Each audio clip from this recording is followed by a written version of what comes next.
sports. We are the force. We are MC. With the final homestand upon us, the Royals look to finish up with their fourth straight winning season. The Royals are still champs, and with 6 left to go, right here at the K, where we all know there's no place like home.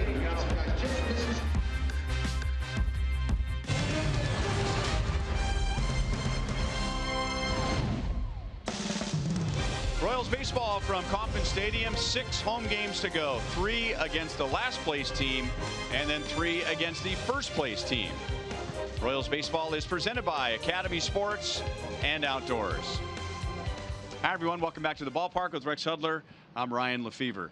So the question has come up so many times, how important is it for the Royals to finish above 500, even if they don't make it to the playoffs? Now, if this was a young team, you would say, well, this is huge for a young team to say, we've had a winning season in the big leagues. But how important is it for a team that's coming off back-to-back World Series? It's extremely important. There's no change. Now they're not going to make the playoffs, but a winning season is tough to come by.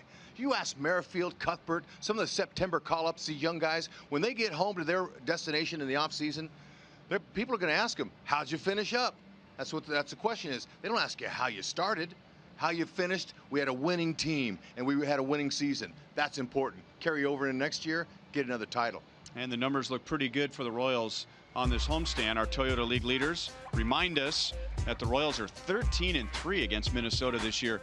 And as much as they struggled in Cleveland, they have a winning record against the Indians here at Kauffman Stadium. That's right. Look, I think they're in good position to take the next 3 out of 6. That's all they need to ensure that they have a winning season, but nothing's in stone, and this is baseball. But one game at a time, go ahead and finish strong. The Royals this year have averaged over 6 runs per game against Minnesota, and we'll talk about the 4 guys who have led the way.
Get ready for a series.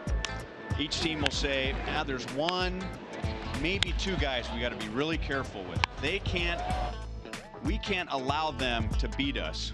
Minnesota, they've got about 4 guys they've got to worry about in the Royals lineup. The Twins are in trouble. They know it. It's been a miserable year for them. But they're not going to see any mercy here, especially with Salvi, Haas, Merrifield, and Morales. Is lava hot? Don't count out Alex. He's starting to swing a pretty good bat. This could be exciting. Hope they get them early and often.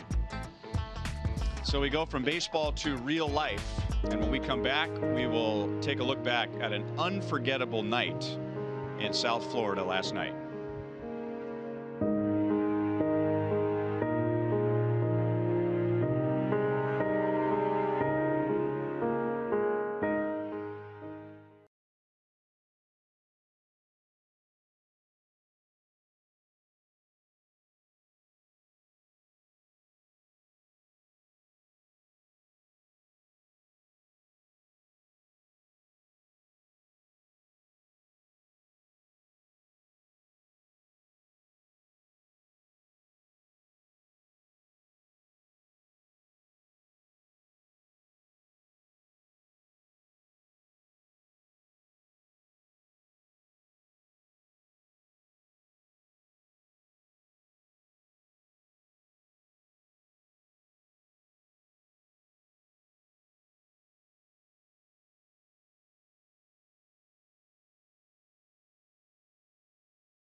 It was back to work for the Miami Marlins yesterday. All of the Marlins not only wore number 16, but they wore jerseys with Jose Fernandez's name on the back. And in tribute, Dee Gordon, the Marlins leadoff man, led off the first inning, took one pitch right-handed, and then this. Gordon to right. It's deep. And it's gone! Dee Gordon has hit it out! In addition to being a great right-hand pitcher, Jose Fernandez was also a pretty good hitting pitcher at that. And even though life was more important than baseball yesterday, the Marlins did beat the Mets 7-3.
Stadium as the Royals get ready to take the field for their final homestand of the 2016 season. 79 degrees, still a little warm, doesn't quite feel like the last homestand. We don't have that fall chill in the air yet. But a great night to be outside. The Royals will play 3 against the Minnesota Twins and then 3 against the Cleveland Indians over the weekend. And here comes Ian Kennedy making his 32nd start of the year. He puts us in the driver's seat. He has pitched well against Minnesota, and it all started with his Royals debut back on April the 9th. And he went 6 2/3 scoreless innings with just 1 walk and 7 strikeouts. And you never know how a season's going to go, Hud, after 1 start, but he sure looked good in that game, and so far he's lived up to the big contract. And if you could finish strong like Kennedy has, you want to bottle that up and share that with the rest of them. Unfortunately, not everybody can have this strong a finish. His 2.36 ERA since July 30th is the best in the American League and 3rd best in baseball. He has finished strong. Now he's not quite finished. He wants to go ahead and get after these Twins here tonight. And as the pitches he'll use is his fastball. The majority of his strikeouts have come on that pitch. Curve, slider, changeup. He's using those secondary pitches to set up that nice fastball. And believe me, the opponents, it's a shocking number, only hitting 214 on that heater. That's what hitters thrive off of. Minnesota Twins, they've already lost 100 games, just the 2nd time in franchise history since moving to Minnesota. Pitching and defense really have been their biggest issues. Their offense really thrived since the All-Star break, but now that's dropped off. In the last 9 games, the Minnesota Twins have averaged under 2 runs per game, the worst in the major leagues over that stretch. But that man right there has been a big bright spot moving forward. Brian Dozier, who has hit 42 home runs, 40 of those in the lineup as a second baseman. That's an American League record. As Paul Molitor looks on, our Golden Oak lending keys of the game. Kick them while they're down. That's right. It's their second 100-loss season in Twins history. It hasn't been good for them, but in baseball there are no sympathy cards being sent to those who are having the tough season. Smooth skiing for Ian. Man, he is on a slope right now that's looking so good. That ERA, I just talked about it, best since July 30th. Keep her down and work those hitters. You come up with that on your own? I did. That's one of the very few things they let me have my paws on. But I love the Golden Oak lending keys. Try to be accurate with them. Outside for ball 1. All right, I'm going to dive right into this, Hud. Deep question. Are you ready for a deep question? To start the game, bring it. 1 pitch into the game. And first the 1-0 from Kennedy. 1 ball, 1 strike. In the big picture, is it a good thing that Brian Dozier has hit more than 40 home runs this year? A player of his type. In the big picture? Yes. Okay. I'm going to say absolutely. You can have a season like this. He may never have one again like that. But that's why I'm saying big picture. I mean, he seems to be a good guy in the clubhouse, very level-headed guy, very humble. You hear nothing but good things about Brian Dozier. And he's been hitting home runs before this year. Don't get me wrong. This is not completely out of nowhere. 2 balls, 2 strikes. And yet we've seen some careers from, quote, non-home run type hitters that when they have this big home run season that they go into next year thinking I got to hit 40 home runs or I got to hit more than 40 home runs, and sometimes that backfires. It does. And I think it's a fair question. But you know, he's having a career year and players understand that. Sure, they'd like to shoot for the 40 again, but the likelihood probably small. But you got to ride that wave in this game. You just never know. Good changeup. And with that big swing, he will pay the price. That's his 131st strikeout of the year. Yeah, a little split finger. Looked like a split, but that's a changeup. It all depends on the pitcher. Most of them hold it the right with the back 3 fingers and the index and thumb fingers circled. and the same arm speed as the fastball, takes the speed off of it, but some split their fingers more than others. So Kennedy looked like he had a little split finger change there. Good fastball at the knees to Robbie Grossman, who is the Twins' designated hitter tonight. Joe Mauer is not in the lineup. He has a quad issue. I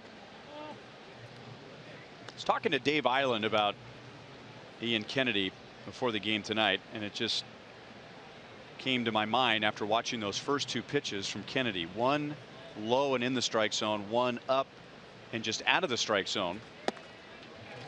And now 1 ball, 2 strikes. And we've been talking all year about all the strikeouts he's gotten with his fastball. Way more than he's ever had in his career. And Dave talked about how important it's been for him to establish the low part of the strike zone, which makes the pitch up so much harder to hit. And he's right. Ooh, good swing. Off the end of the bat.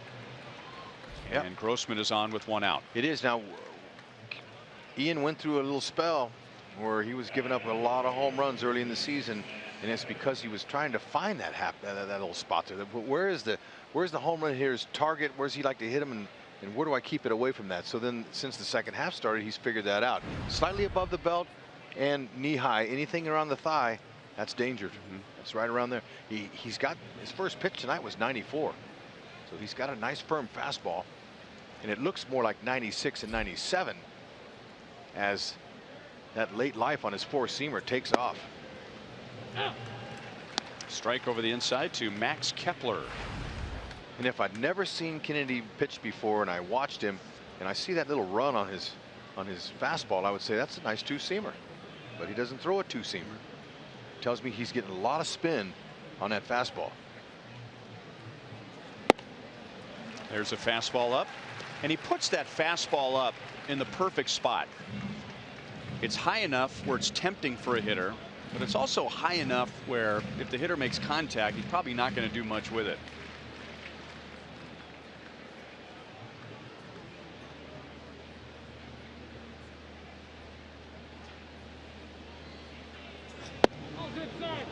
Inside, 1-2 on Kepler. Other thing that's been impressive about Kennedy too is he's not afraid to pitch inside. He leads the Royals with 11 hit batters, and when you do that, you back him off the plate like that, it opens up the outer half of the plate. He's pitching like a real pro. A little old school in it. 2-2.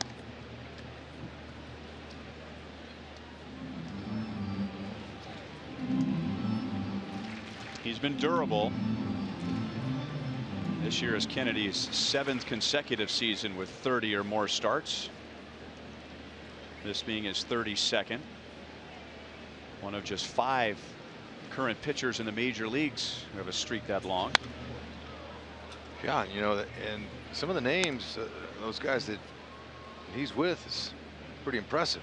Max Scherzer, John Lester, Cole Hamels, and James Shields.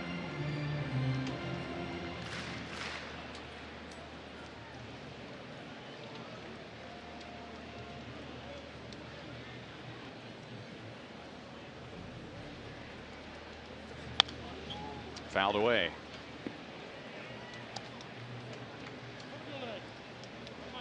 Oh yeah, let's not forget about the Royals defense, sponsored by Ford. Jarrod Dyson is getting out there. 79 start tonight, ties a career high, and plus 17 defensive runs saved for Dyson. That's 7th best in all of baseball for an outfielder. Full count. That surprised me when I saw 79 starts, because I think there's just this perception this year that he's played so much more than he has any other year. But as it turns out, he'll just have a handful more starts this year than his previous career high. He's got 4 assists in center field, but 11 outfield assists overall. That's tied for 7th. Grossman runs, and that's back into the crowd.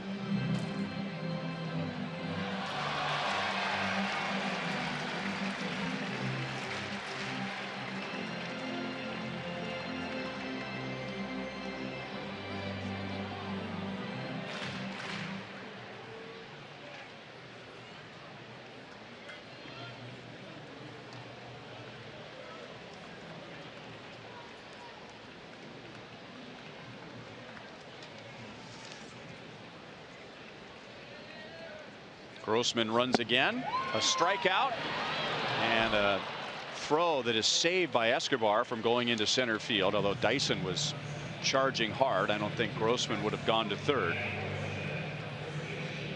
So 2 down, both on strikeouts for Kennedy. Yeah, how about that? That's just Grossman's second steal of the year. I wonder what the urgency of that was. He didn't even reach second base with his slide. Watch this. He stopped a foot before he got to the bag. Yeah, Esky with a nice play.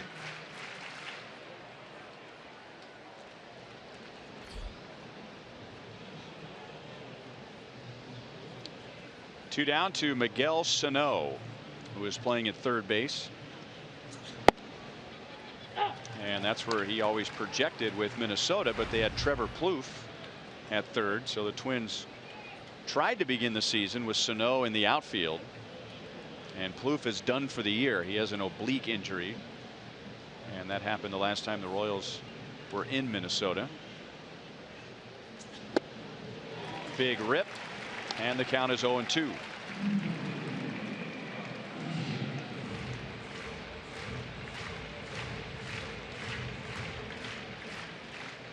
can strike him out. Next strikeout will be his 170th. 170.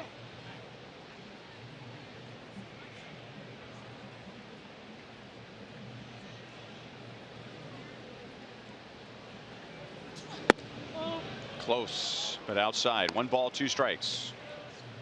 He has already established a Twins franchise record for strikeouts with 169. That's 21 more than the previous record.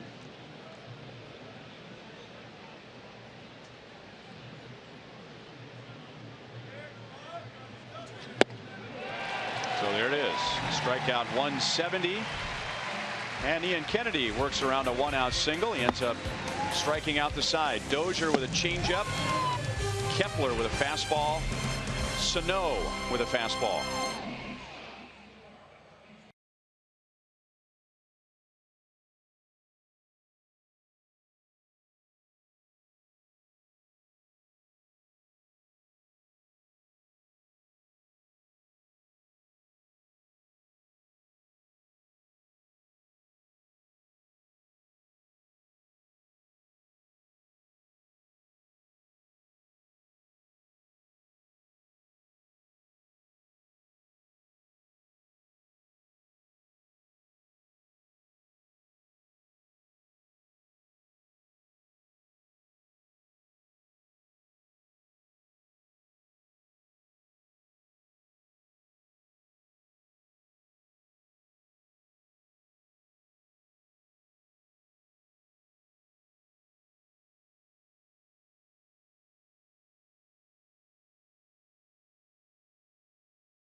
Single, cloud in sight.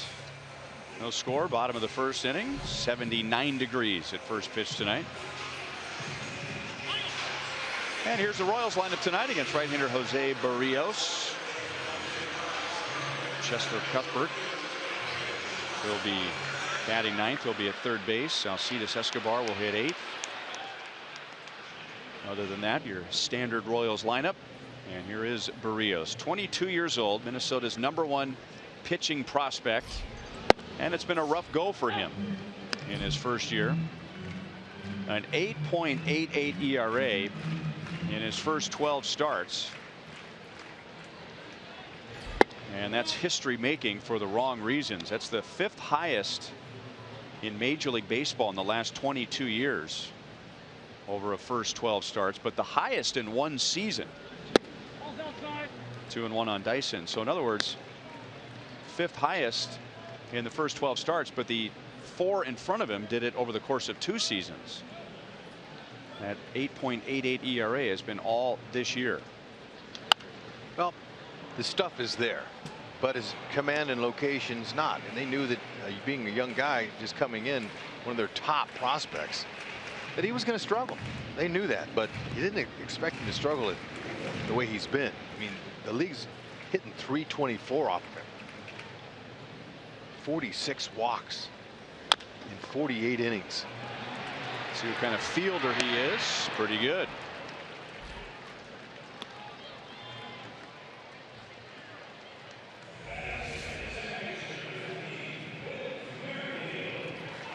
Bounces quick. You don't have much time for the transfer from glove to hand. Got him barely.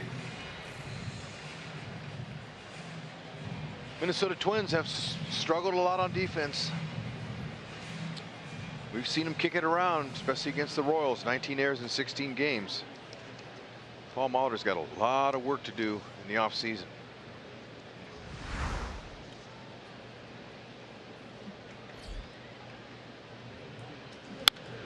Merrifield fouls it back. Witt was 5 out of 10 in the just completed Detroit series. 3 of those hits on Sunday. He had the triple when the Royals hit for the cycle against Matt Boyd in the first inning. First 4 hitters combined to hit for the cycle. Impressive off that left-hander. The Royals didn't let him up. You know, and typically, you know, after the first inning is a bad one. You know, then he settles in after that, but they didn't let him settle in.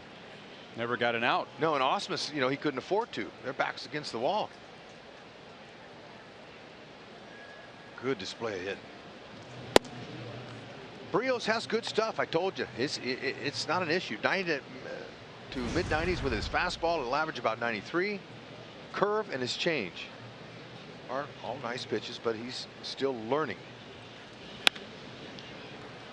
Jammed it. Yep, right in on his knuckles, and Dozier goes out to make the play.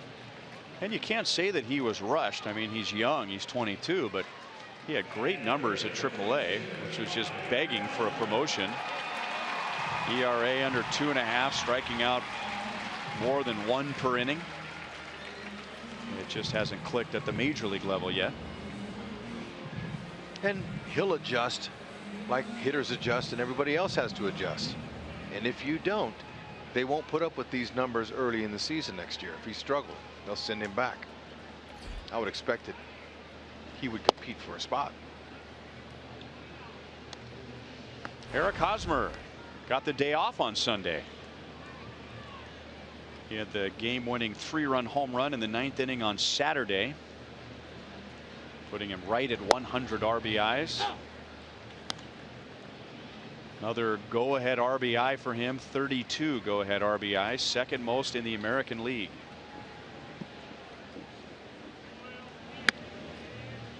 Two and one.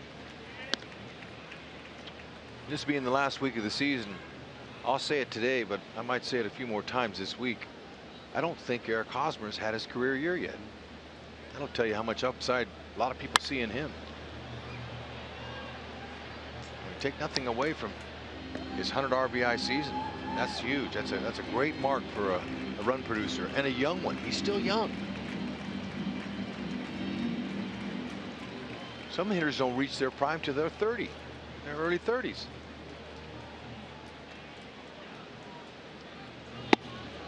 Full count. Now look, my numbers as a player wouldn't get me anywhere near Cooperstown, New York. It took me 10 seasons to knock in over 100 runs. So look, what he's done this year, you can't overlook that.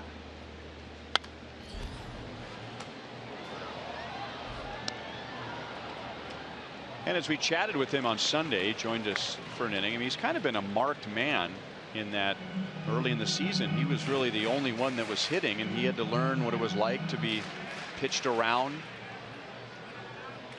I mean, he's up there to swing the bat. That's right. Berrios got him to chase one down and out of the strike zone. Dozier throws him out, and Jose Berrios gets the Royals in order.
second inning. Here's our Academy Sports and Outdoors leaderboard. Royals have averaged almost 7 runs per game against Minnesota, 6.8. They have played Minnesota 16 times. They have scored 10 or more runs 5 times, and 6 against every other team. So they've really piled on offensively against the Twins. Logan Schaefer takes high, 1 ball and no strikes.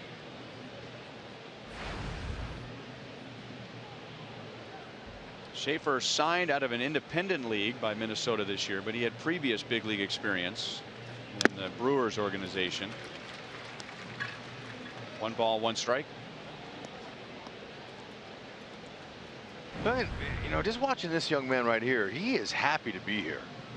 I mean, not just his expressions, you can just tell he's got a sense of urgency. Going back to the last time we played them in Minnesota a week or so ago, a couple weeks ago. And, you know, he does have some success off of Kennedy. He's got him a homer. You want to see that in young players. A good energy about them. I've never met him before, but I can just tell by watching him.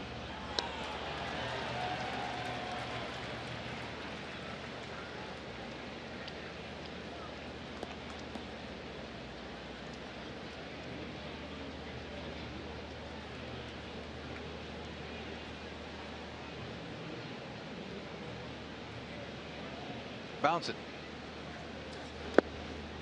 Good call. 2-2. And I would think guys who do play with a lot of energy in a season like Minnesota's had will really stand out. Absolutely. Ryan, you're watched more when you fail and you struggle than they watch you when you're successful. Everyone can handle success. How you carrying yourself when your team is miserable? Witt backhands and throws out Schaefer by a step. Nice play. Whitley could have made that play off balance and made it look pretty and jumped and threw, and he has that kind of athleticism. But whenever you can, you get the ball in time, you stop, plant your feet, and get yourself going towards first and make it a little easier.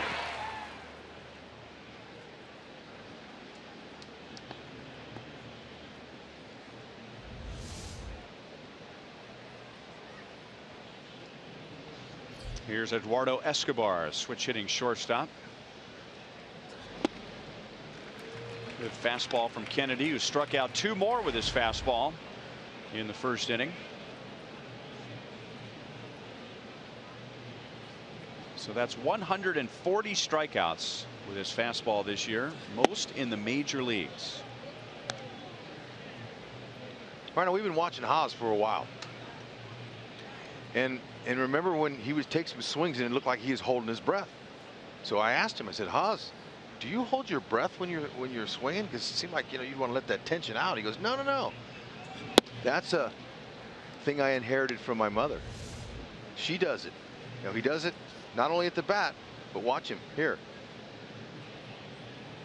He's holding his breath right there. It's just a family expression. How about that? So what else does he do when he's making that expression?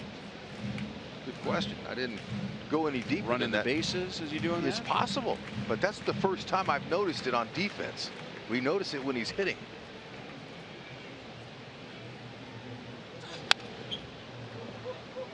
I don't think he was holding his breath when he was dashing down from third in Game 5 of the World Series. We'll have to run it back. No. Okay.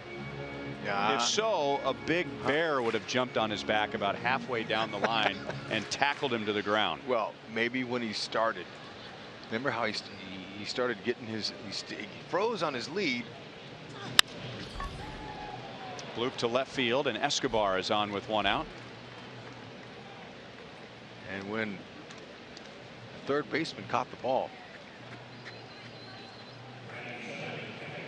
David Wright catches the ball, taps his glove, looks at Haas, and Haas then took a little shuffle step towards the plate. I wonder if not then he held his breath. as the crowd did. We all did. All right, let's take a look. Right there. Or maybe Slide, Hans. maybe right there. Yeah. Right then, the whole city, or that whole ballpark there, just gasped. Yeah. There was no air. It became the biggest library in New York City. You can't split a gap any prettier than that. Going to wave the runner home. And Escobar's throw will be late. Juan Centeno drives in Escobar. Minnesota takes a 1-0 lead in the second inning.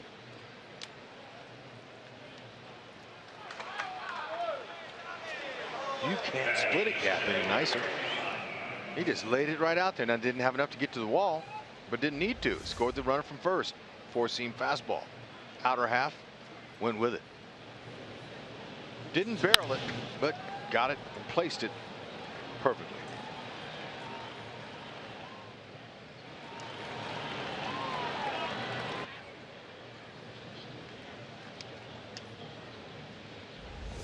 And now Byron Buxton.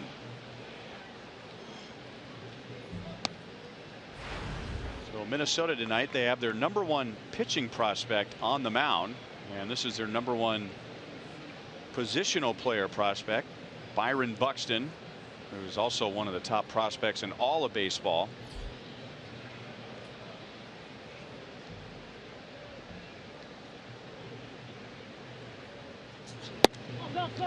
Got his first taste of the big leagues last year and was injured. He injured his left thumb sliding head first in June, and then he made the Twins out of spring training this year, but he was back in AAA before May the 1st.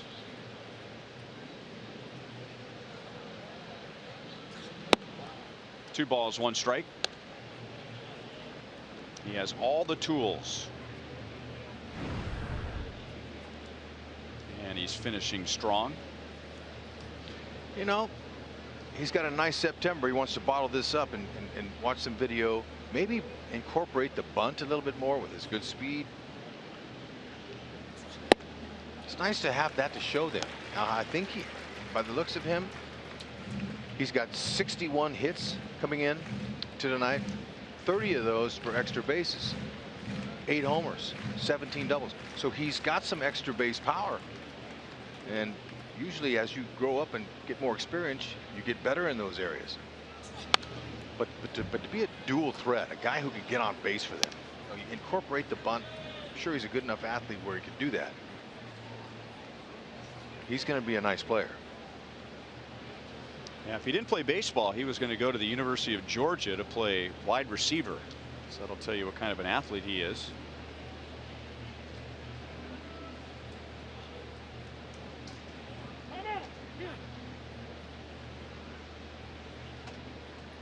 He was Minnesota's first-round pick in 2012 and the second overall pick, went after the Astros took Carlos Correa.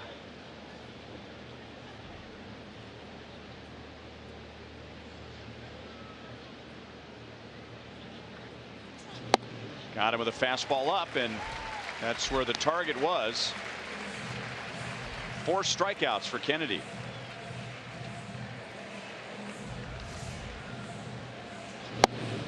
Yep, little rising cheese, little gas. See how that ball now didn't that appear like it rose? Mm-hmm. But a scientist will tell you it's not possible. But really, a scientist doesn't have to hit.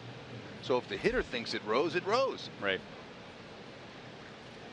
That's the best Dizzy Dean I can give you right there. Well, but put it this way. Ian is 6 foot and he's standing on a 10-inch mound. So if that pitch rose, and he's delivering over his head, so he's probably delivering at what, 6'6", 6'7"? Right. Now you add 10 inches to that. That would have been over Salvador Perez's head if that pitch rose. Right. But it's just that late life. Yeah. And I think what hitters mean by it rising, Hud, is that with some fastballs it's flaming out as it gets to the plate. The trajectory is down. Gravity. But with guys like Kennedy, it's not flaming out as much. It's still got some velocity at the end Because of the spin. that he gets on the ball.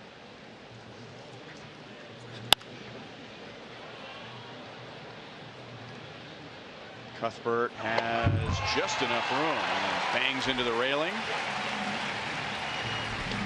Well, the Twins get a 1-out single followed by a double by Centeno and take the game's first lead. I got it.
Minnesota leads 1-0 to the bottom of the second inning. Kendrys Morales, Salvador Perez, and Alex Gordon against Jose Barrios, who misses way outside.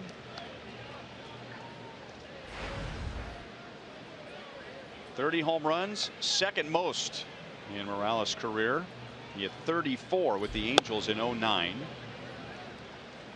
And he's driven in 92. So with a very good homestand, 6 games to go, he could reach 100. 3 balls, no strikes.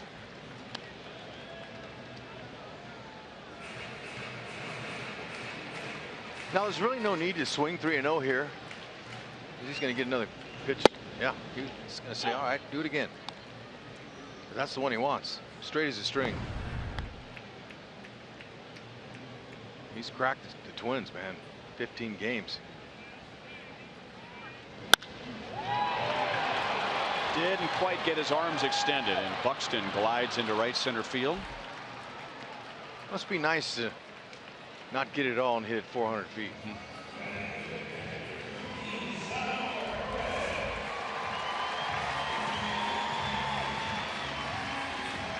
Just beat him. Pitch before that was better.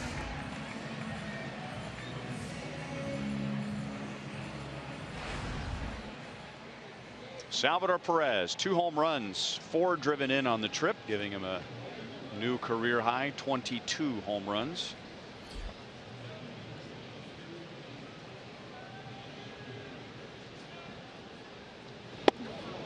Almost nailed him on the elbow.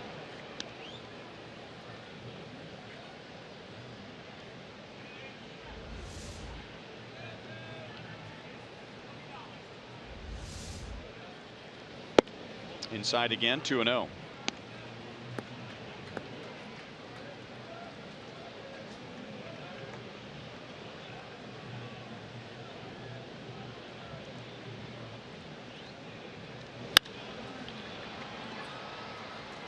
Dozier wants it at second base, and he's got it. 2 down. Fans, come enjoy the last Buck night of the season this Thursday, watching Royals baseball while saving some hard-earned cash. Enjoy delicious hot dogs and peanuts for just $1 a piece. Get your tickets now by calling 1-800-6-ROYALS or online at royals.com/promotions. Come on, last Buck night. Eat them up. Tomorrow we have Jason Vargas and Urban Santana, and then on Buck Night, Danny Duffy against the former MU Tiger Kyle Gibson.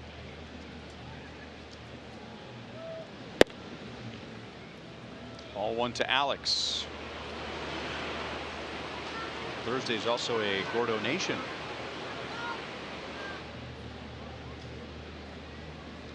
Alex had a good trip. He hit .381 against the Indians and the Tigers with 5 driven in.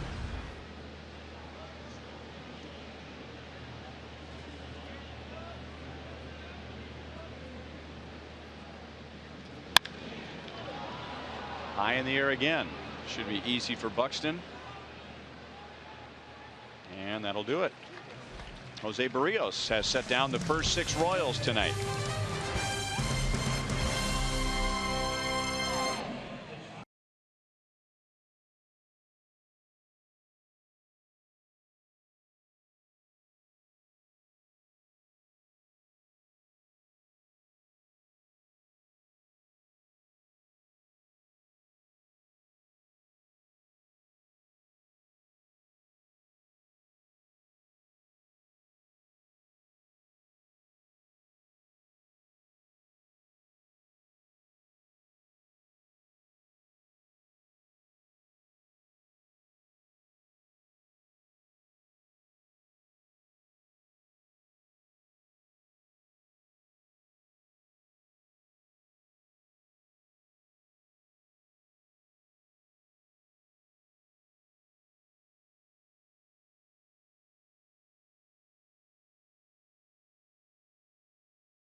Nothing here in the 3rd inning. Joel Goldberg back at Kauffman Stadium. Dylan G is not here tonight. Had a bit of a scare over the weekend. He has been shut down for the remainder of the season. Was hospitalized in Detroit Sunday with blood clots in his lungs and shoulder. He's returning. Was supposed to get back this evening, and he'll go to St. Louis for further examination tomorrow. Guys, a little more information on this. And Dylan had blood clots and surgery in the past, but talking to head trainer Nick Kenny, 1 pitch and 1 out to begin the 3rd, and Nick saying that he left the game after pitching Sunday and was talking about having some shortness of breath about 30 minutes after the game, and his vitals were up a little bit, heart rate was up a little bit, which is normal after a game, but for it not to come back down after 30 minutes, that had the training staff, Nick Kenny, Kyle Turner, a little bit concerned about it, maybe a bit of a red flag. So they brought in the Detroit Tigers doctor, the internist. He looked at him. He wasn't comfortable either. And while it would have been easy, Nick said, to give in to convenience and get him on a plane and let's just get home, something were to go wrong and you're up in the air and you don't have that medical assistance, that just didn't make any sense. So they checked him into a hospital in Detroit, and it did show blood clot in the shoulder and the lungs. He got the treatment, got the right medication, so they've got him home. He'll go to see a specialist in St. Louis, same specialist that has done those thoracic outlet syndrome surgeries, Dr. Thompson in St. Louis. But really talking to Nick, especially when you're talking about a guy that has prior history, always better to be safe than sorry. Err on the side of caution, not necessarily life-threatening, but you want to be sure and not take anything for granted. So it looks like they got at least the early part of this figured out, and they'll go from there. Yeah, 2012, Dylan had blood clot surgery on his right shoulder. 3-1 on Grossman. I mean, man, you're talking about blood clots in the lung and the shoulder. Pretty serious. Yeah, That goes beyond baseball and the ability to throw a baseball. Royals are extremely blessed to have a trainer and a training staff like Nick Kinney and his people. I talked to him before the game. He said, and he just talked about his staff, the guys that help him, guys that do so much work around him. Kyle Turner, medical staff, masseuse, they all work together. But look, he also told me that it's important for players to tell me what's wrong with them when they feel it, not 3 days later like some do. Some will come in and say, hey, you know what, 5 days ago I had a little problem with my calf. And so he's saying, well, how come you're just coming in now? He likes to get on top of things. You got to share, you got to let him know. So Dylan G, he knew he had some issues and he told him. Got to be able to report those things, and players don't like to tell anybody that they're hurt. And he's only 30 years old, which, you know, you're not thinking about blood clots unless, you know, perhaps Dylan was feeling something familiar that he experienced back in 2012. Right to Merrifield. Escobar, Hosmer, inning over. And Kennedy's pitch count is getting up there, so he could use a quick inning. And he faces 3 in the top of the 3rd. Routine procedure, like how Merrifield followed his little flip there. Keeps it straighter.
And in 2003, Julie and her husband Glenn lost their 6.5-month-old son Ian to the flu.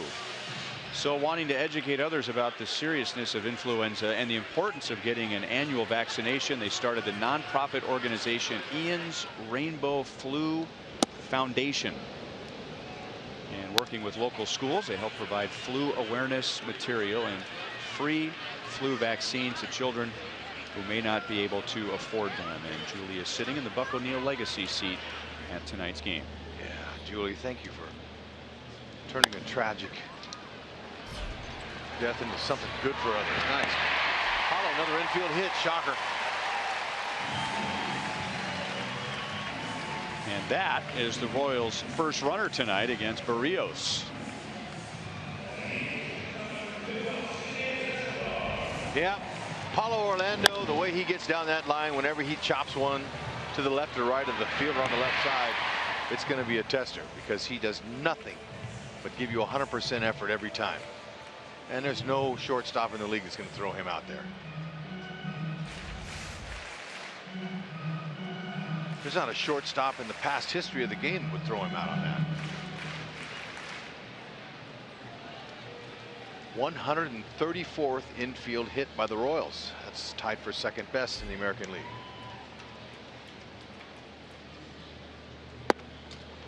Breaking ball cut on and missed by Escobar. who drove in 3 during the road trip, giving him a new career high 53 RBIs this year to go along with that career high 7 home runs.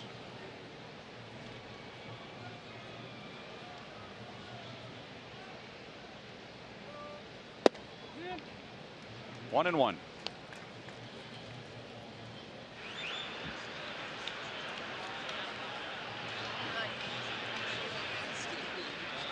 I think that speaks for a lot of Royals fans. It does.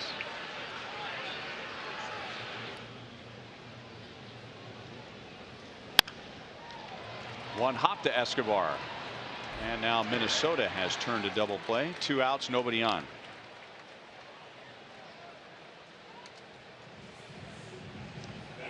Well, the Cleveland Indians have won the Central Division, and yet they seem to be getting as much bad news as they are good news. And now our University of Kansas Hospital injury report. Corey Kluber left last night's start after 4 innings with right groin tightness.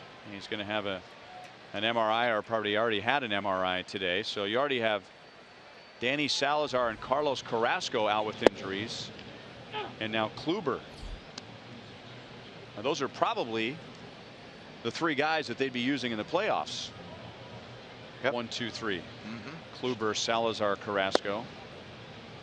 Well, you got to credit Kluber for knowing how important he is to his team. When he felt that, he said something right away. So shut him down, get his groin right, because that groin is as bad an injury as you can get, because it affects the arm. Got to use that lower half. Cheslor Cuthbert had a good road trip. Rios got it in on him, and Escobar makes the play, and Jose Barrios has faced the minimum through the first 3 innings. Minnesota leads 1-0.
Royals baseball is brought to you by Ram. Get power you can depend on at Ram Power Days. 3 nights in a row we've had a beautiful sunset. Did you see the sunset when we landed on Sunday night from Detroit? Oh, special. Sure did. Miguel Sano takes a curveball for a strike. He struck out swinging in the first inning. Kennedy has struck out 4. Minnesota got its run on the second on a Juan Centeno double.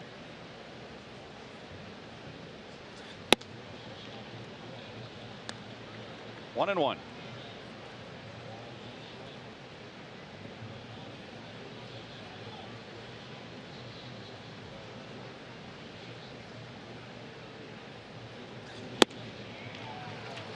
1-2.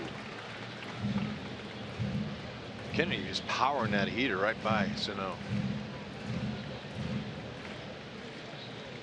Struck him out last time up with that heater. And Kennedy wants to stay with the fastball. 2 balls, 2 strikes.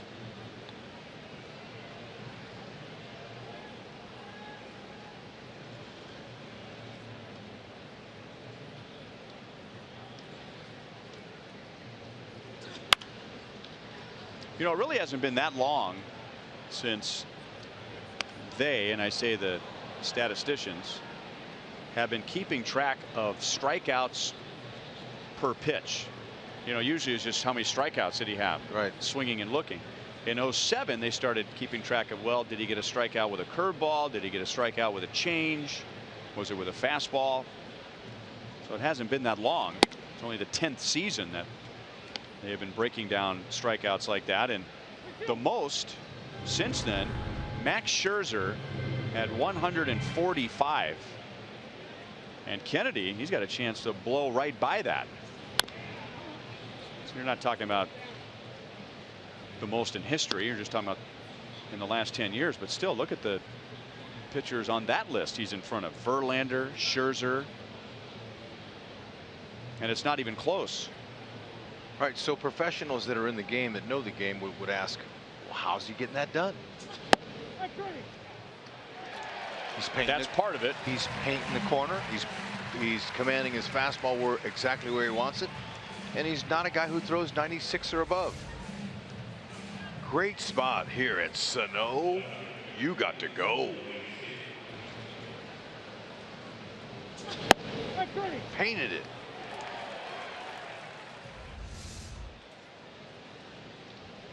Five strikeouts tonight, 4 with his fastball.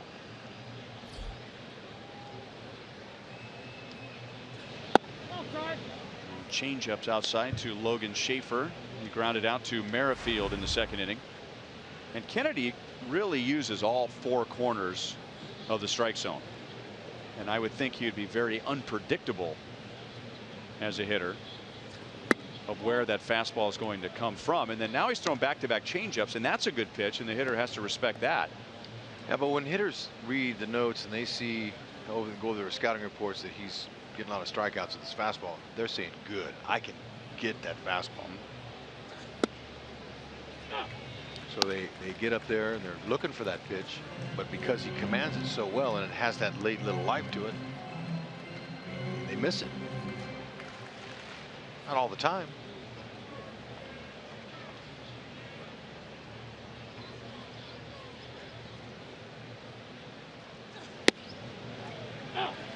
And we've seen a lot of that. I mean, Ian's made some great pitches with his fastball, but there's been a lot of what we just saw there. I mean, that appeared to be a pretty hittable fastball in a hitter's count, and Schaefer, either he didn't pick it up or he was looking somewhere else, just could not pull the trigger.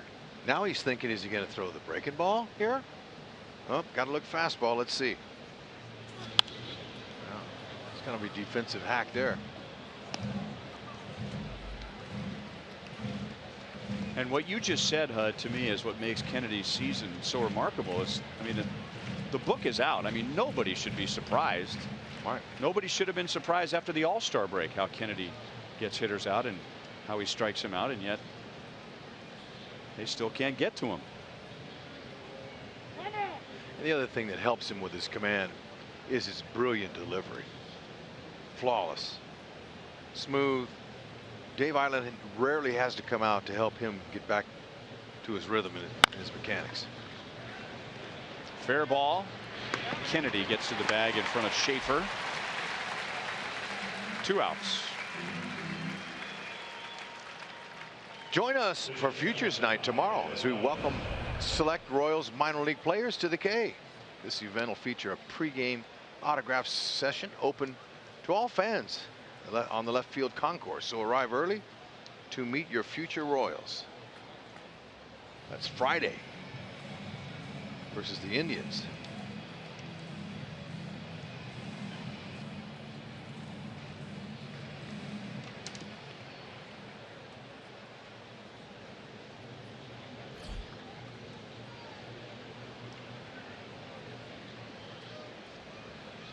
Two down to Escobar.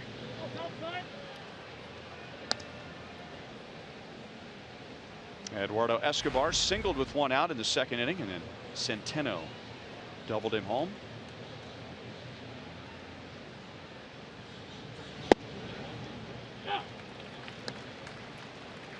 Home plate umpire Mike Malinsky has a good strike zone for Ian Kennedy. Absolutely, I will. Happy birthday, Kerry. Happy 47th birthday. Where was Kerry, by the way? I saw the sign. I didn't see Kerry. A lot of smiling faces. Yeah.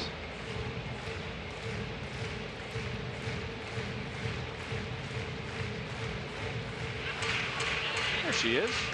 Happy birthday. You know what? HUD will say happy birthday to you as well. Yeah. Hey, we're glad you were able to spend your birthday with us. I like it. Oh, really? That's right. Got the candles and everything there.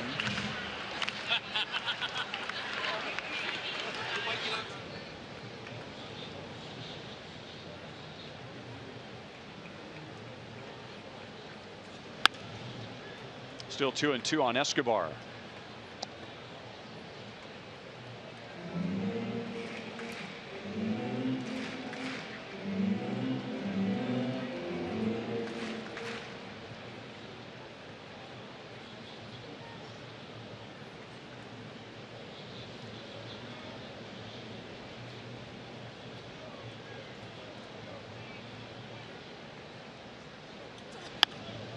Another foul ball. Kennedy has thrown 74 pitches with 2 down in the 4th inning, so that becomes a bit of a concern, but we've seen Ian be more efficient in the later innings of his starts. And strikeouts, even though they're fun to watch, they can take a toll on a pitcher's pitch count. And so can those. That's the downside of having a good fastball up in the strike zone. You're going to get a lot of foul balls, and 3 of his 4 innings tonight, he's thrown more than 20 pitches.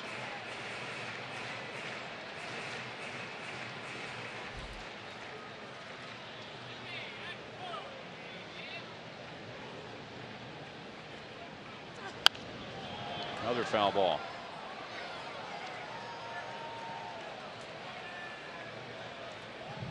Escobar has fouled off 4 straight and 5 total in this at bat. And this will be pitch number 9.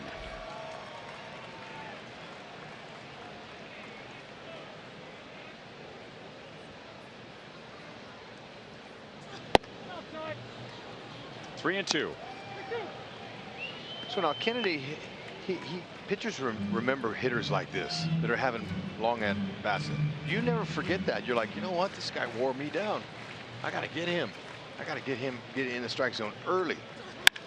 Oh, high and deep to right field. You could tell he was on it, man.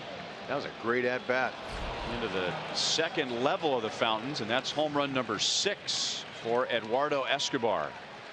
Yeah, see, that's what happens when you stay with a fastball to a big league hitter that many times in a row. If you make a mistake, he's going to catch it. Long at bats give hitters confidence, and Escobar didn't miss this one. Look at all those pitches. Ah, then he waited for number 10 right down the middle.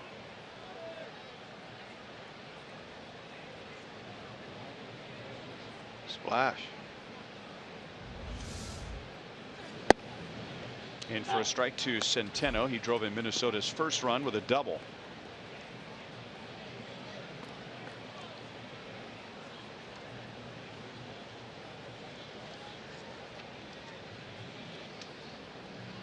And this is the 80th pitch for Kennedy, and it's a good one, a changeup. 0-2 on Centeno. With 2 runs tonight, the Twins have scored 18 runs in their last 10 games. 11 of the 18 on solo home runs.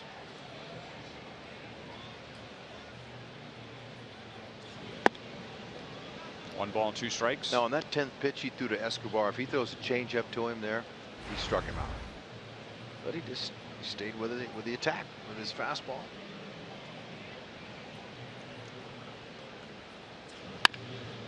Had him reaching. Escobar, jump, throw. He got him. Wow, that's a big league play by a Gold Glover for sure. Incredible. Lower body, arm torques. Look at that. He stays on top, gets the leverage from his legs. Beauty.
After reaching with a double, and then he scored himself with a solo home run with 2 outs in the 4th inning.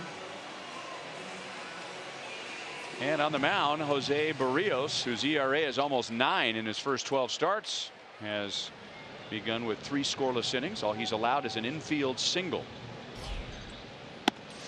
Upstairs to Dyson. Previous 2 starts Barrios has had against the Royals, every Royal hitter in the lineup has a hit on him. Tonight, though, he's looking pretty good. He's being aggressive with his fastball. He's attacking the strike zone and not using very many secondary pitches, but he's showing. 3-0 to Dyson.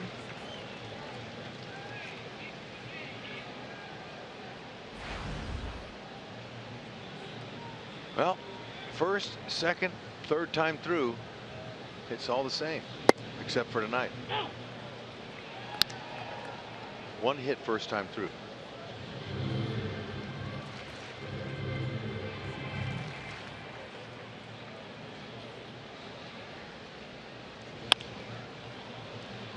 Fouled away by Dyson, and with that pitch, even though he's thrown 3 scoreless innings, it took that pitch to have more strikes than balls thrown so far. 21 strikes, 20 balls. Ah, effectively wild.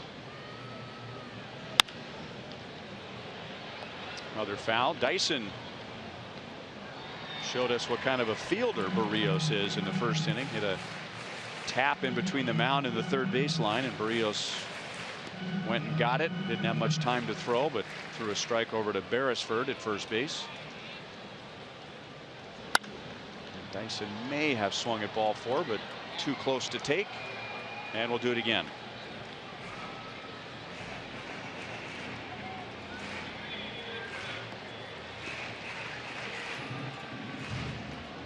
Not very tall, 6 foot and wiry. 6 foot 187, Jose Barrios. Down and in, and you bet the Twins are screaming. There were some borderline pitches that went Kennedy's way in the last half inning, especially the one that struck out Miguel Sano. Yikes. It's right where he wants to put it. It's a good spot. But hang with him.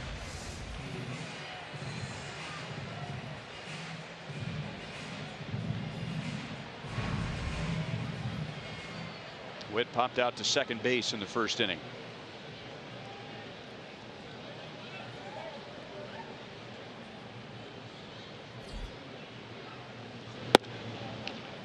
Down the middle for strike one.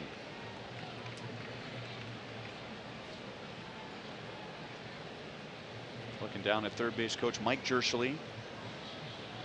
Excellent speed at first, excellent bat control at the plate. So Ned Yost has options. Dyson not running, and a slider is outside. 1 ball, 1 strike.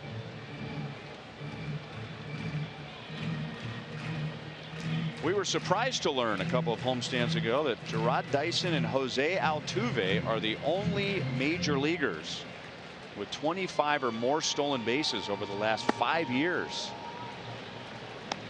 which shows the impact that Dyson has when he comes into the game. Altuve is an everyday player. Dyson is a part-time player, and 28 out of 35 this year.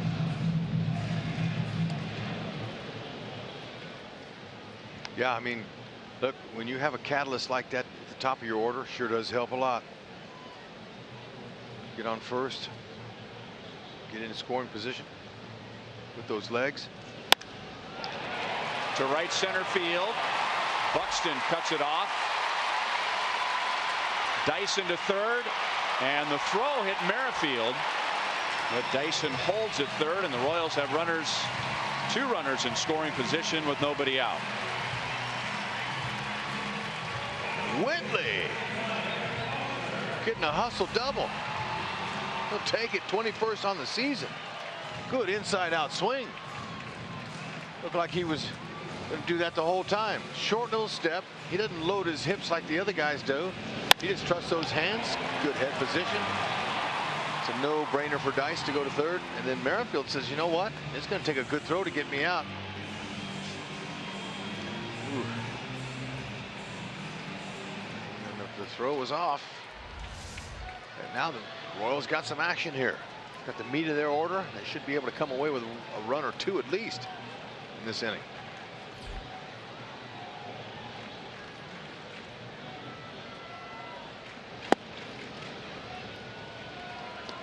Hosmer grounded out to second in the first inning.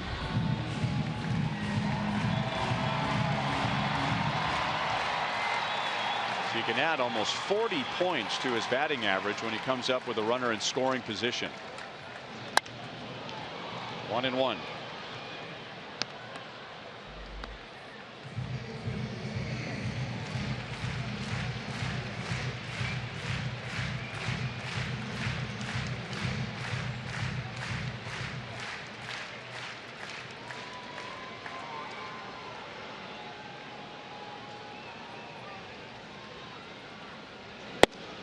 Two balls, 1 strike. And when a pitcher like Barrios is effectively wild, it makes it a little bit tougher for the hitter. You're looking hard stuff, but when he's not having a clue where it's going, it makes it tough on a hitter. They like facing guys that are right in the strike zone. Oz was convinced he was going to get a 2-1 fastball, and Barrios, as they say, pulled the string on him. Sure did.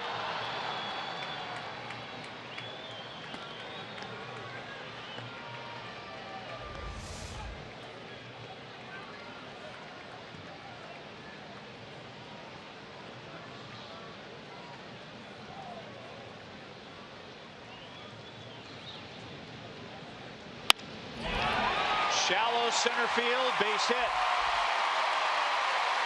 Both Dyson and Merrifield had to make sure it was going to drop. So Hosmer drives in his 101st. And it's 2-1 with the tying run at third base and nobody out. Ball was up, and it jammed him, but he's had a great level swing. Bat head stayed in the zone a long time, and he's able to force it up the middle. Merrifield had to hesitate a little because he doesn't want to get caught doubled up, especially with nobody out. Here's pitching coach Neil Allen, Kansas City, Kansas, Bishop Ward High School graduate. Neil Allen trying to figure out what to do with Kendrys Morales. comes up with runners at first and third and nobody out. Here's our Kubota power stats. Royals record for RBIs in September shared by Al Cowens, and then 20 years later Jeff King, and Morales one shy of that with 4 days to accomplish that goal, as the season will end in October. First and third, nobody out. Morales flied to center in the second inning. So now Royals facing Berrios for the second time through. Dyson, Merrifield, Hosmer all have reached.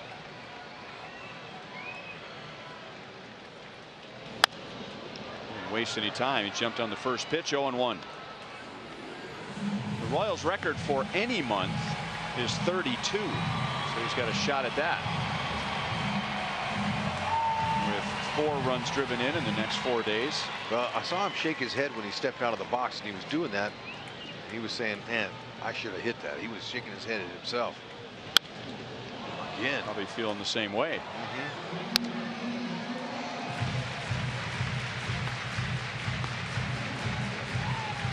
Yeah, there he is, shaking his head. Yeah. Saying, man, how did I miss those two?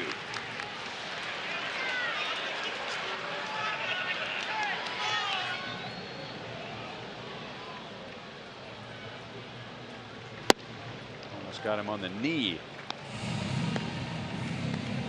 Now, the first 2 swings Morales took, those were his home run swings, staying short and compact.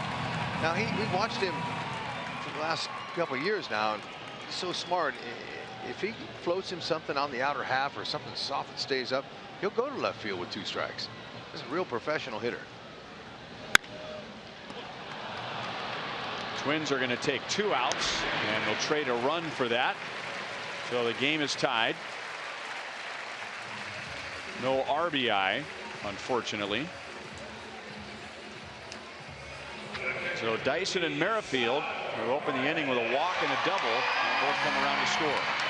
Yeah, and you know, Morales, he'd like the ribby, but he team before I.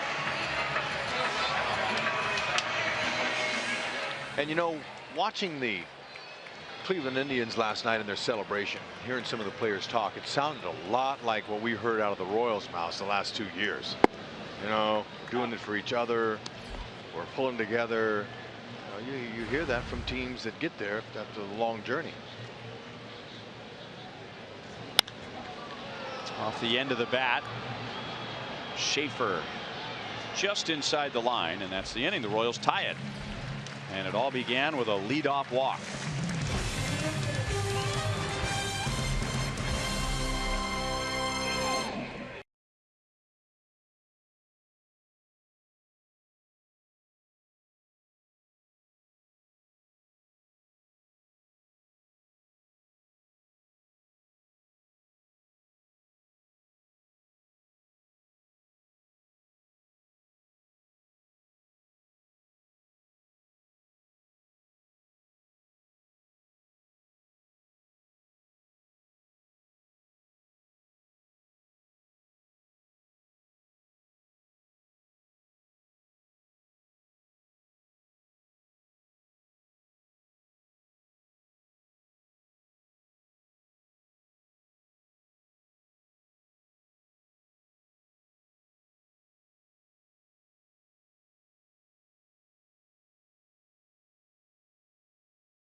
Tied up now with Minnesota at 2 apiece. Final Tuesday of the year, final T-shirt Tuesday of the year, or season I should say, honoring Mr. Ewing Kauffman, whose 100th birthday would have been last week. Welcome back to Kauffman Stadium. Joel Goldberg down by the Royals dugout, so it's been quite a celebration of the life of Mr. Kauffman, and who better to tell Mr. Kauffman stories than the legendary Hall of Fame scout Art Stewart. And he was telling a lot of them today, guys. Had a chance to talk to him, and you know, he said Art said that he lost his father when he was about 4 years old, and so Mr. Kauffman really truly was a second father, a father figure to Art. And he was telling the story about a baseball that Mr. Kauffman had, which was passed on to him by a good friend here in Kansas City. It was a baseball that was acquired in 1929 when attending a game in St. Louis between the Browns and the Philadelphia A's. That baseball had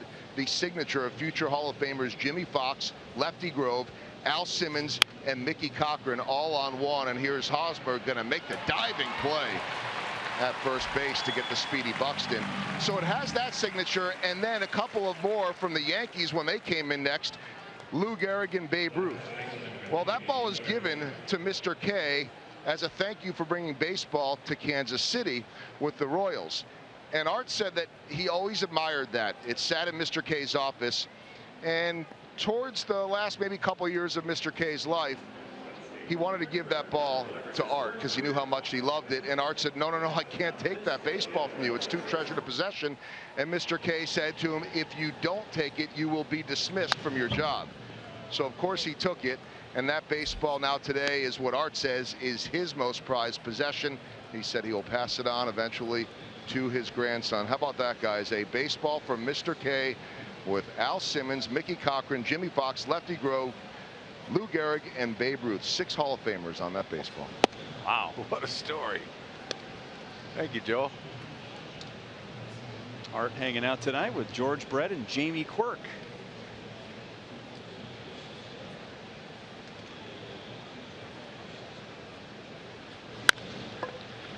Ground ball to Hosmer, and he'll get Beresford for the second out.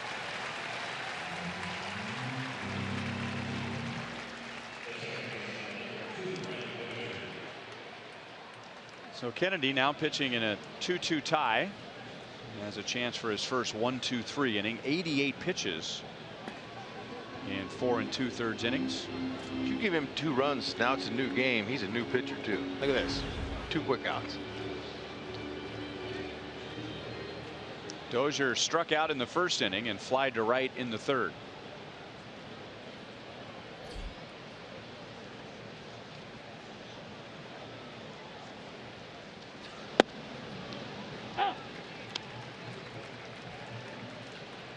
Kennedy careful throwing him any first pitch fastballs now coming into this game. Dozier just 4 for 13, but 2 of those 4 hits have been homers. Offside.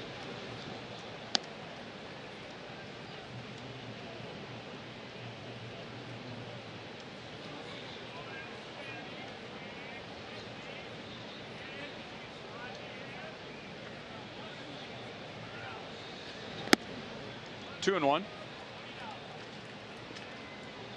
In the second half, nobody has more home runs in the major leagues than Brian Dozier. Nobody has a higher slugging percentage than Brian Dozier. 7 more home runs than anybody else since the All-Star break.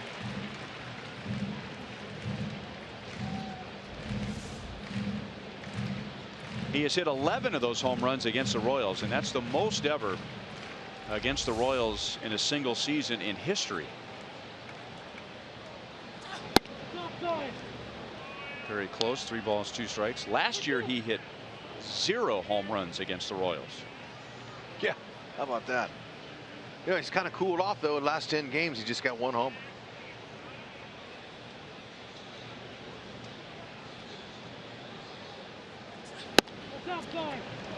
Outside for a walk. And that's Kennedy's second. Hey, Royals fans, next time you want to grab Royal seats, get the StubHub app. Not only will you find seats you'll love whenever you want, you can find the best seat for your buck when you sort by best value. We take the price and location of seats and show you which tickets at StubHub give you the best deals. So get the StubHub app today.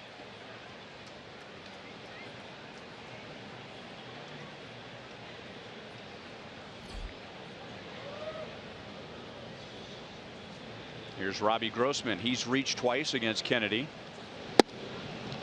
Curveball for strike one. Grossman singled in the first and stole a base. And then Kennedy walked him in the third.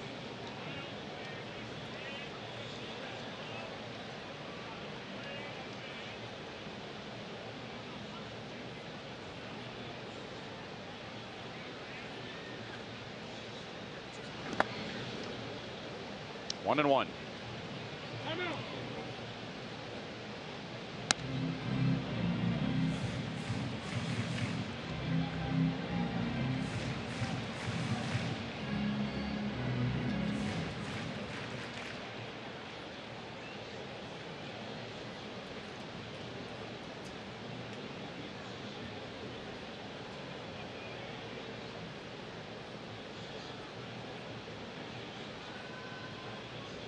Dozier takes off. Salvi threw it to the third base side of second base. It's unfair, but we have come to expect perfection from Salvador Perez when he has a chance to throw down to second base. Yeah, what's wrong with you tonight, Salvi? Well, when Dozier took off, Salvi was already getting his feet in position before he even caught the ball. So had just the wrong side of the bag. He'd have got him. He almost got him there.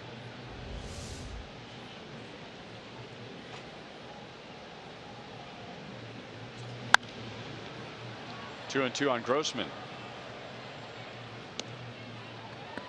So a typical Salvi throw in the first inning gets Grossman trying to steal. And a typical Salvi throw in this inning gets Dozier. But you could see Salvi getting his feet ready before he even caught it. He was getting them lined up, and it kind of threw him off balance a little bit on the outer part of the box. Full count on Grossman. Max Kepler is on deck.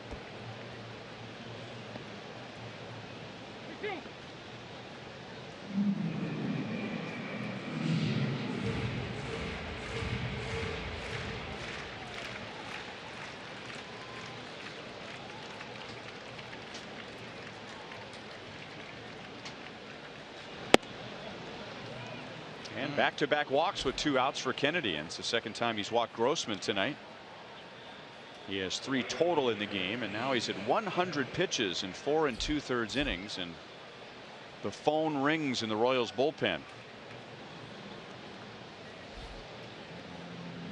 And that brings Dave Eiland out of the dugout. So unless Ian gets Kepler here on 1 pitch, Kennedy will have 4 of his 5 innings tonight with 20 or more pitches.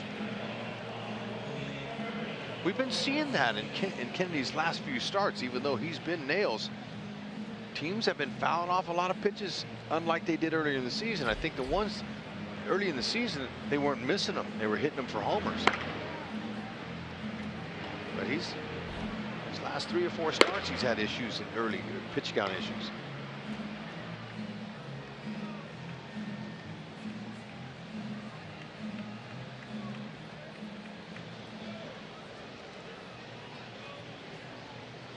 Kennedy, though, one of the best in the league pitching with runners in scoring position. And that's high to Kepler, who has struck out and grounded into a double play. Dave Eiland probably said, hey, let's get this guy out. Come on, let's get in. We'll get our offense in here. We'll get you a couple runs and get you qualified for a W. Got to get a 5th inning in.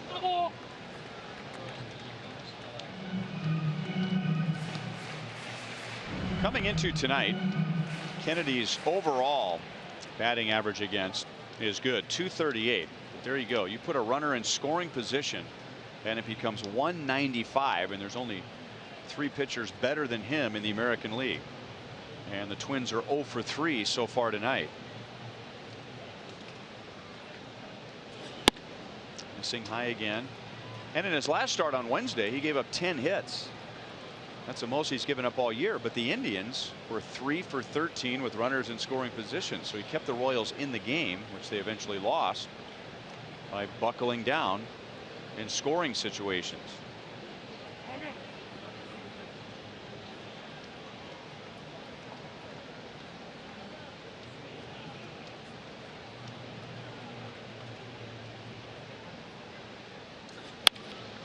jammed. Merrifield out, Dyson in, and Dyson has to play it on a bounce. The throw goes to third, and Cuthbert has to dive to keep it out of the Minnesota dugout. So with 2 outs and nobody on, Minnesota gets 2 walks and a single, and they've regained the lead. Kennedy falling behind, 2-0 in the count, knows the fastball's coming. Jam shot. Dyson closed quickly, but couldn't get there in time. And Cuthbert saved another run from scoring.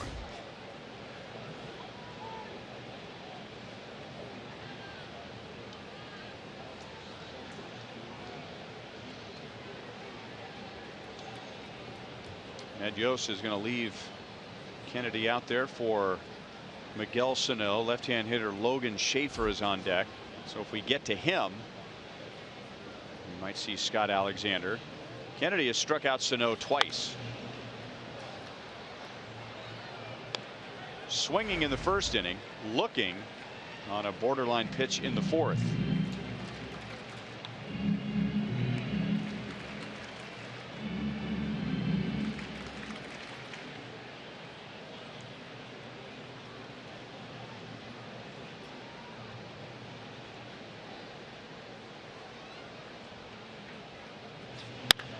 On the ground to Cuthbert, and the throw to second is in time. So Kennedy bends but doesn't break in his 5 innings, giving up 1 in the second, 1 in the fourth, and 1 in the fifth.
The bottom of the 5th inning.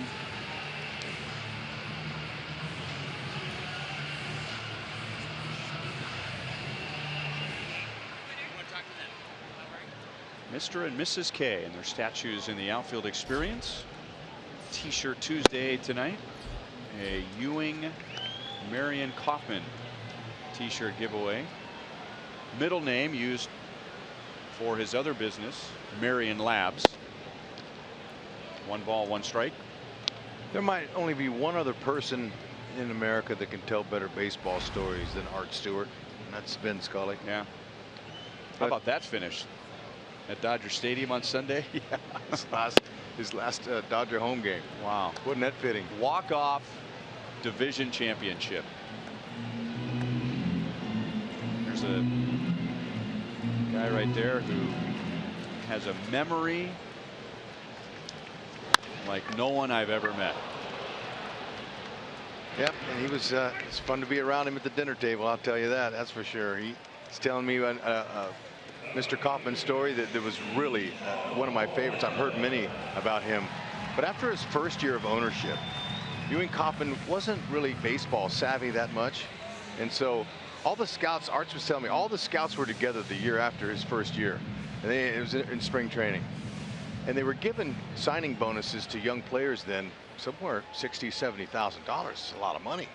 So Mr. Kaufman was telling the scouts, do we have a way, do we even know if these guys can see, these young kids that we're drafting?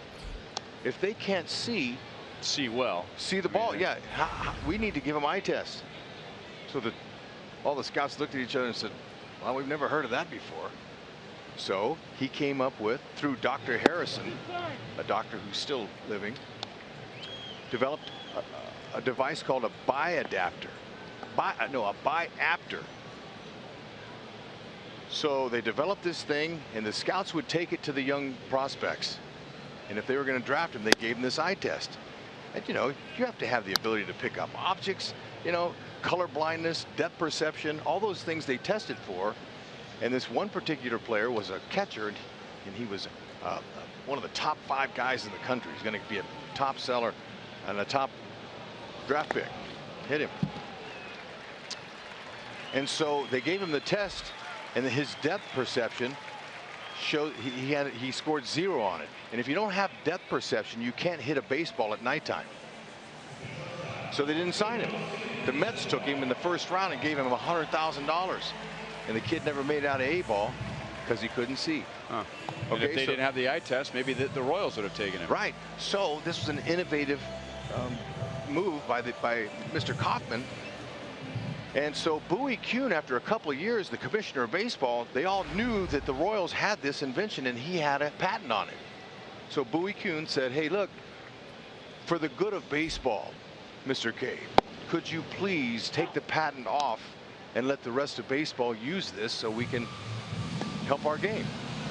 So Ewing Kauffman said, okay, I'll take the patent off. So for the good of the game, Mr. Kaufman has grown the game in his time. And I just thought that was such a great story.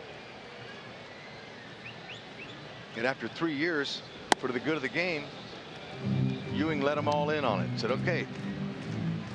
But think about that. He's only 1 year of ownership, and he's thinking ahead going, how do these guys see? We don't even know if they can see the baseball. You have your eyes tested before you were taken in the first round? No. You didn't? I did not. Interesting.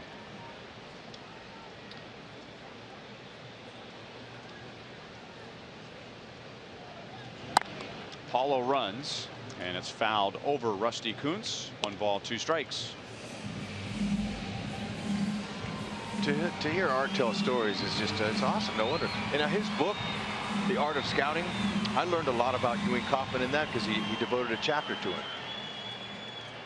So if you haven't read that book, Art of Scouting, you need to get it and read it. It's got a lot of great Royals history in it and the art of scouting.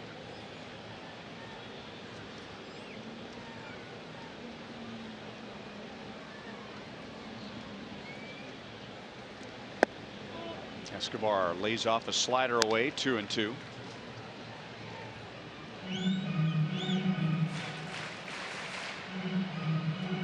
Well, now they'll do MRIs on pitchers' arms before they draft them.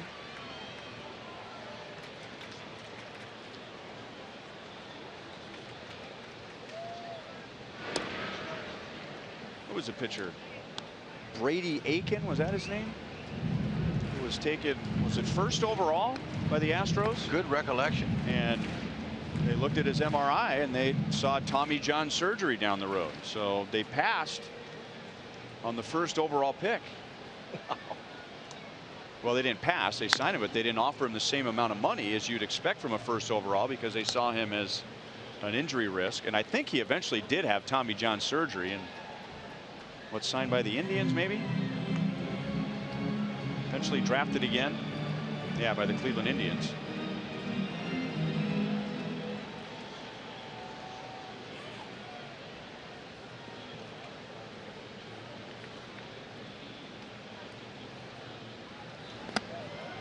That'll skip away and get Paulo Orlando down to second base. You know, kind of tied to that story, Hud. Eric Hosmer, early in his professional career, really struggled hitting at night. Now, if you draft a high school player, depending on where he's from, chances are he's played the majority of his games during the day. You know, they might play under the lights every now and then. Rare. Now in college, you can see a player at night quite a bit, but Eric was having some trouble hitting at night when he got into A-ball. And so he had the LASIK surgery, which corrected that. I think that snapped Escobar's bat.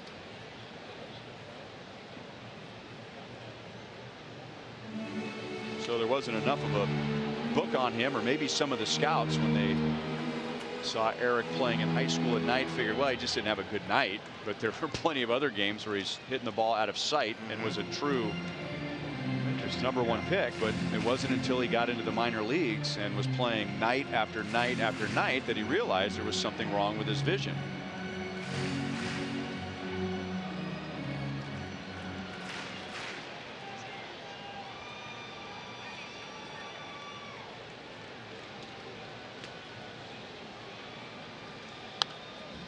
Still alive. 3 balls, 2 strikes. So Eske will see at least 9 pitches in this at bat. The other Escobar, Minnesota shortstop, he had a 10-pitch at bat in the top of the 4th inning, and on pitch number 10 he hit a home run.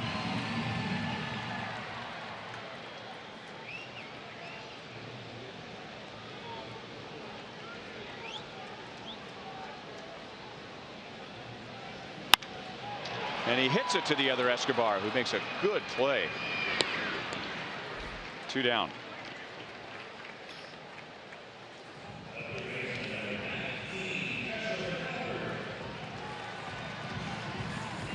What do you have to do to make this play correctly? Stay down. He didn't stay really low, but he was coming up with it. He could see it. Ball had top spin on it. He's able to read it. He knew he was going to come up. Short hop.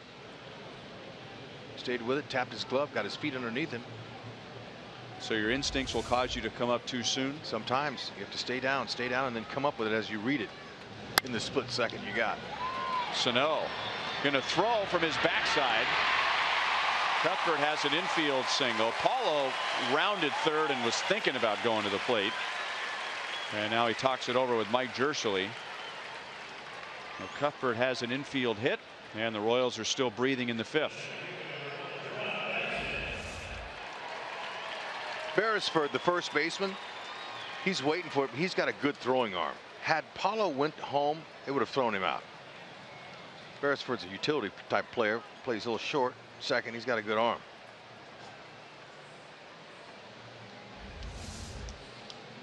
And here comes Paul Molitor to get Berrios, who is 1 out away from qualifying for a victory.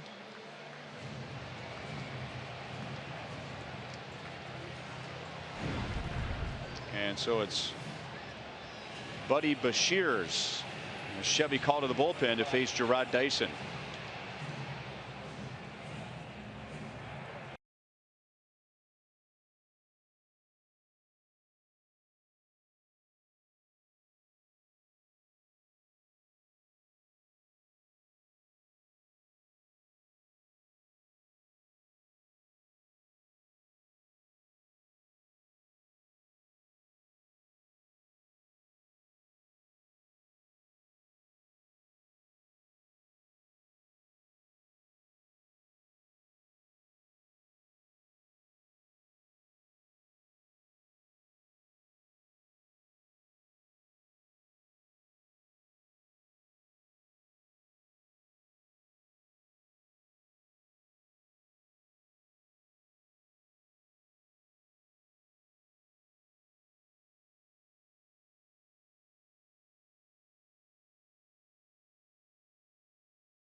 across Missouri, so play it forward with the Missouri Lottery.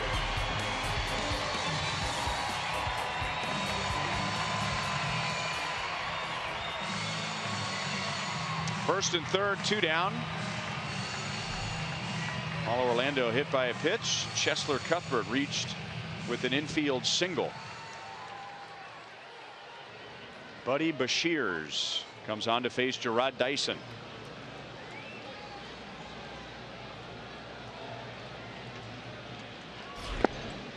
Ball one in the dirt. Well, we've said it many times before. We'll say it again. Paul Molitor and any other manager knows his players better than we do, but 77 pitches for Berrios, and he's not getting knocked all over the block, and is 1 out away from qualifying for a win. And Paul Molitor treating the 5th inning, and that hit Orlando in foul territory, and that's why runners lead off in foul territory. But Berrios had only given up 4 hits, and so Paul Molitor treating the 5th like it's the 7th or the 8th. Well, we were a little perplexed by that. You know, he's one of their future star players. You would think that they've already lost 100 games, that they would at least leave him in, but like you said, I don't know why. I'm sure there's a perfectly good reason. 77 pitches.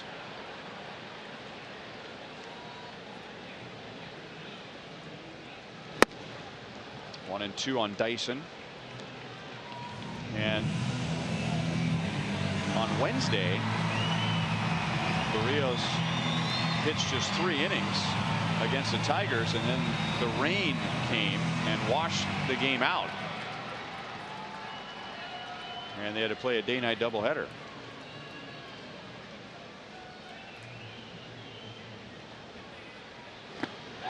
Did he go? Nope. 2 and 2 on Dyson. Boshier 6'3", 203, lefty 88 to 94 miles an hour, curve and a change. And Dyson has faced him once before tonight, and Bashirs struck him out.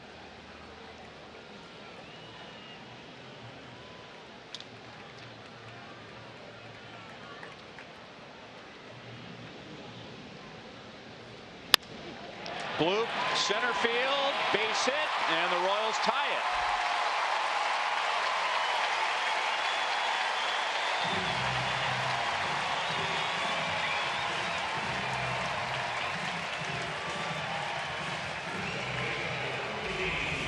Well, doesn't always work out. He left him a fastball up, jammed him, but Dyson had good level swing. Was able to just stay on it, place it. Won't make Molitor feel too good about that one. It's a fine line, isn't it, Hud? Protecting your players and developing them and allowing them to work through a tough inning or a tough stretch. You're exactly right. Popped up. Molitor's had a tough year. That might fall. And it's caught by Beresford, the first baseman. So that run is charged to Berrios. Paulo Orlando hit by a pitch with 1 out. Pitching change to face Dyson, and Dyson ties the game.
been in a run, and we are tied at 3 going to the 6th inning. And now our T-Mobile greater coverage of baseball. Boston Red Sox, talk about finishing strong. They've won 11 in a row. Their magic number is 1. And if they clinch, that'll lock up all the division champions. And the Chicago Cubs have won 100 games for the first time since 1935, and they'll have home field advantage throughout the National League playoffs. Our Taminia Mazda game break. Gary Sanchez against David Price. What else? A home run. 20 home runs in his first 51 games, tying Wally Berger of the Boston Braves back in 1930. And New York leads 4-2 in the bottom of the 6th inning. And Price beat him on that fastball too. That'd tell you how strong the guy is. That was a jam shot. He muscled it over that left center field wall. Scott Alexander takes over in the 6th inning.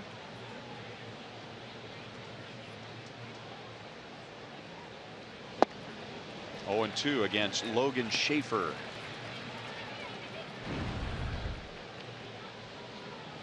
Appearance number 16 for Scott Alexander. He's got a nice fastball slider combination. Low 90s. It's exactly what Ned wants him to do. Come out, fill the strike zone up.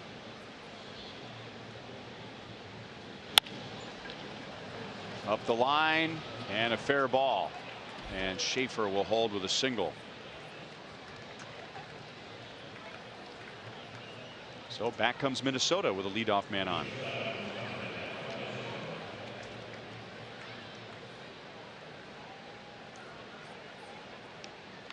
Hey, Hud, while we have a moment, I want to thank you and many others for coming out to our Gloves for Kids event last night. You're welcome. Coming out and signing autographs. That was great to get up close with the fans. Paulo Orlando was there. Drew Butera. Matt Strom. Yeah, they want to thank you as well, Hud. Ned Yost, Whit Merrifield, Hunter Dozier, Brooks Pounders, Alec Mills,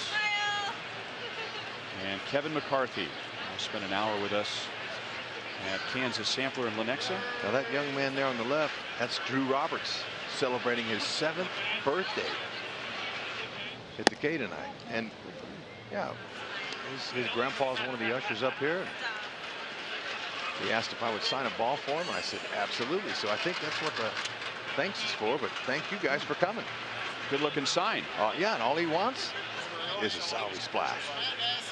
Something tells me I think the Royals probably get that.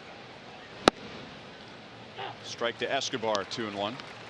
And I wanted to bring that up because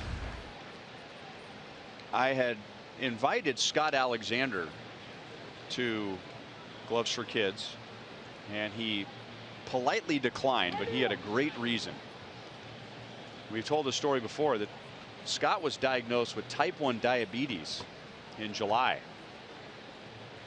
and Royals had high hopes for him this year, but then all of a sudden he just started dropping weight.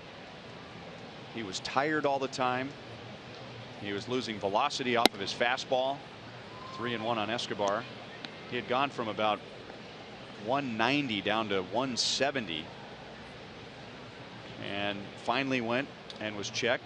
Sure enough, it was very clear that he was diabetic, type 1 diabetic.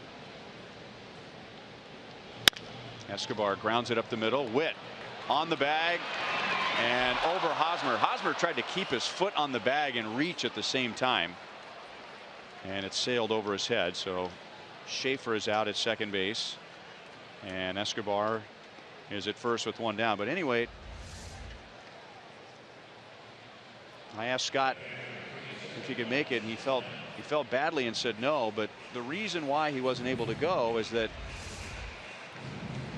a mother of a young boy in Kansas City who was recently diagnosed with diabetes, I want to say 12, 13 years old, was really struggling with it and was worried about being teased at school, and you know, it's a life changer. And so she contacted the Royals, who contacted Scott, and Scott spent the off day with that kid. Oh. and That's awesome. tried to encourage him and inspire him and talk about how, you know, he's been able to overcome that, and here he is, you know, still pitching in the big leagues. And so that's how he spent his evening last night. He was apologetic, and I said, hey man, what you're doing is way more important. And I asked him if I could share that on the air, and he said absolutely. He says, I hope I do it more. Wow. And so Ben Aiken, Royals Vice President of Community Relations, who's the best in the business, is going to try and get Scott hooked up, maybe with the Juvenile Diabetes Association here in KC. But Scott Alexander figures there is no accident as to why he got type 1 diabetes. He's going to overcome it as a major league pitcher, and he's going to use his platform to encourage kids and how to live a normal life with diabetes. We've had some great stories tonight, but that tops them all. Great job. Way to go, Scott.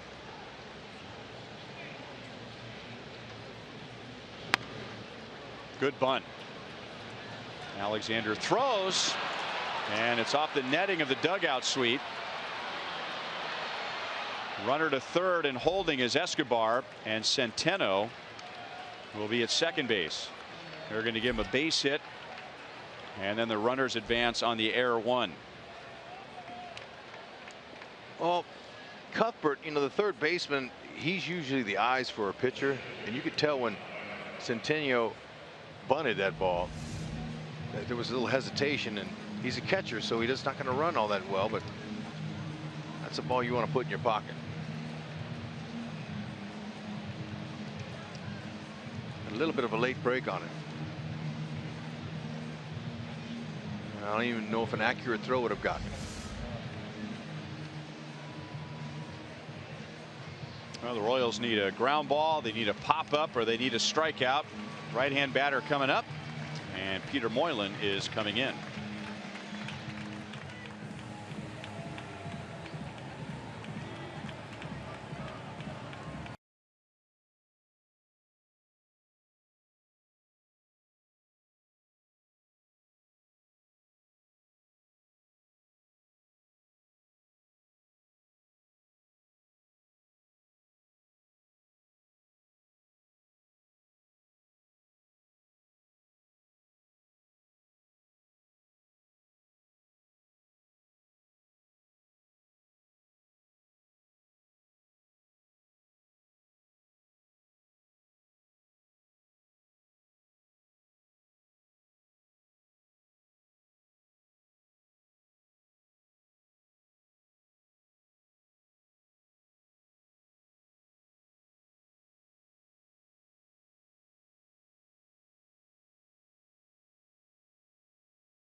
Brought to you by your local Kansas City area Chevy dealers. Visit us for great prices on the all-new 2016 Malibu. By Panera Bread, food as it should be, 24 Kansas City metro locations. And by Academy Sports and Outdoors, right stuff, low price, every day.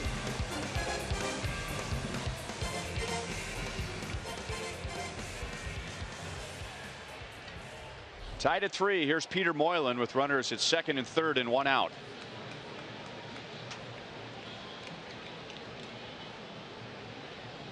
Beach done a nice job. Sinker, slider. Likes to start righties off with that fastball in, so he makes that slider look a little bit crisper and sharper.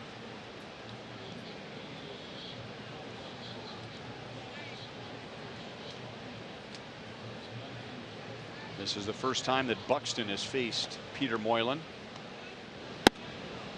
That's called a strike. Buxton is struck out, and he tried to bunt, and bunted to Hosmer, who dove to the bag to get there before Buxton. And Buxton has already struck out 110 times, and that's in fewer than 300 at bats. Chops it to third and foul.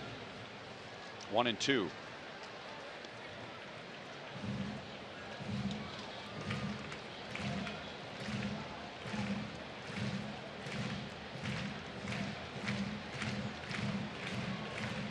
It was another bend but not break night for Ian Kennedy.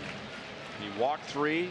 He gave up 5 hits in 5 innings, but only 3 runs, pitching well again with runners in scoring position. That might be the most hittable pitch that Buxton's going to see in this at bat. You might be right. That ball spun, didn't have his typical break to it. Just kind of spun right there in the middle.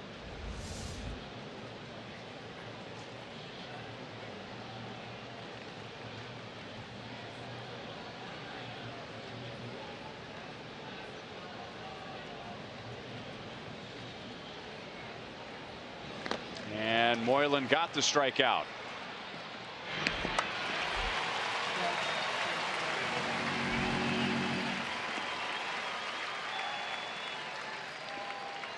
And heads up play by Moylan to bounce off the mound because Salvador Perez had to leave his position to throw down to first base. Somebody had to cover home plate. Sure did, and that's the one he wanted. Now he starts it in right on the outside part of the plate and finishes off. That's what that pitch is designed for.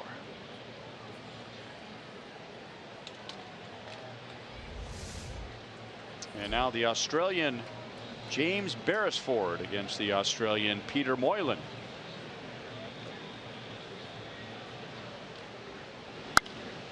Joel was telling us a story when we were in Minnesota.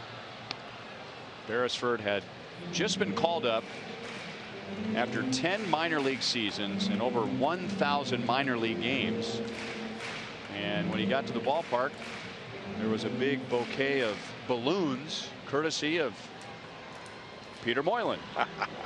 I remember that.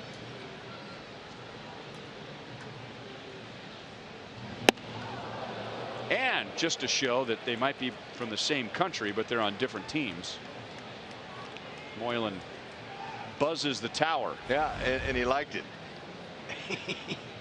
Yes, these guys are buddies. This is big time bragging rights right here. He didn't get a shrimp on the Barbie. He got a fastball on the Barbie.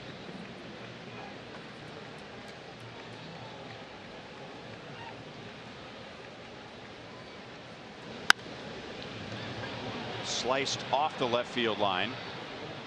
And it's 1-2. Joel. And you'll remember part of that story after he gave the balloons was the fact that they almost faced each other for the first time ever last year in a AAA game with Gwinnett, which was the Braves AAA affiliate that Peter was playing on, and Rochester, the AAA affiliate for Minnesota. He faced the batter before, I think walked him, and then his manager wasn't going to let him face the lefty. He got pulled, and Peter told his manager, "You just disappointed everybody in Australia." So now they get this matchup. Bragging rights on the line. I like it. Beresford is approached, staying inside, trying to hit him to left field. Keeping him inside the ball. Just outside, 2-2.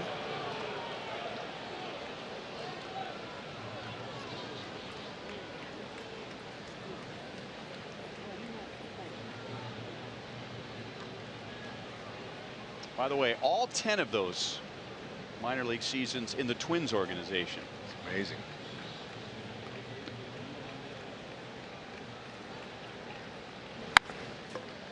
Rolled out to Cuthbert. Round 1 goes to Moylan. And more importantly, with runners at second and third and 1 out, Ed Yost's pitching change pays off as Moylan struck out Buxton and gets the ground ball from Beresford. Nice job, Pete.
Tied at 3 to the bottom of the 6th inning, which is our Sonic Slam inning. Eric Hosmer, Kendrys Morales, and Salvador Perez. Ken Windsor from KCK is our contestant. If the Royals hit a home run out of the park in this inning, Ken wins $800, a grand slam out of the park, and Ken wins $25 grand from Sonic and the Royals. Eric Hosmer drove in his 101st run in the 4th inning with a single. He is also grounded out to second base. Buddy Bashirs stays on after getting the last out of the 5th, but before he got the last out, he surrendered the base hit to Gerard Dyson that tied the game at 3.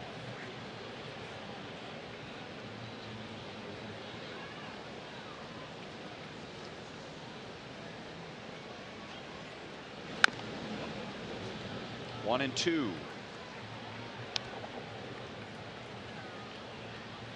Minnesota had a 2-0 lead going into the bottom of the 4th. The Royals scored 2. The Twins got a run back in the 5th, and the Royals answered in the bottom of the 5th.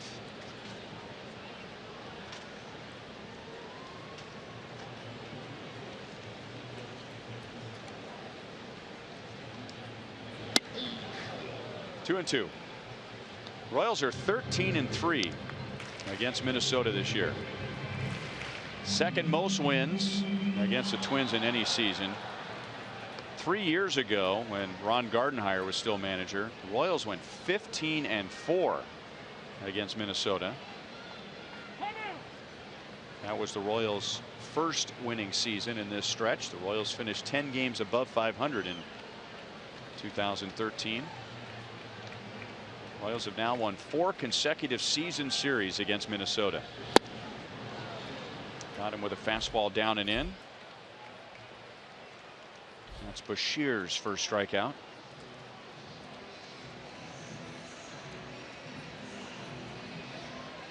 And now Morales coming up. And then Salvador Perez.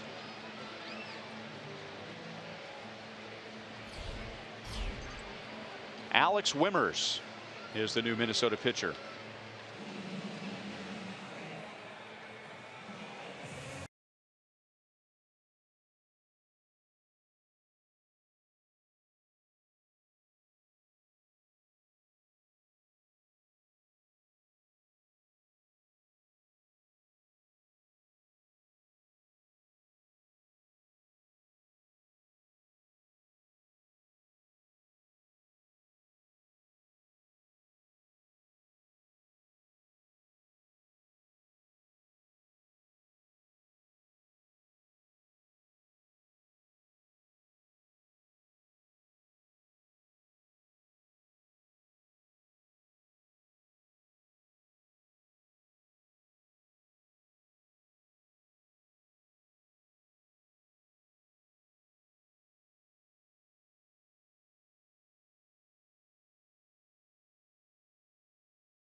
Baseball is brought to you by the Missouri Lottery. Every ticket you play gives back to schools across Missouri, so play it forward with the Missouri Lottery. By Menards. Save big money at Menards on all your home improvement needs. And by your Midwestern Ford dealers. Visit us at yourmidwestforddealers.com.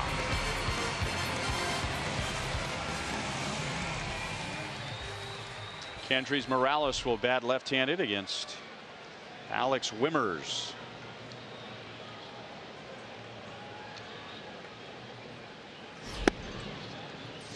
In for a strike. Minnesota's first-round pick in 2010 out of Ohio State. 1 ball, 1 strike. And had some elbow troubles. He had Tommy John surgery in 2012, another elbow surgery in 2013. Up the middle, and Sano, the third baseman, bobbles and throws out Morales.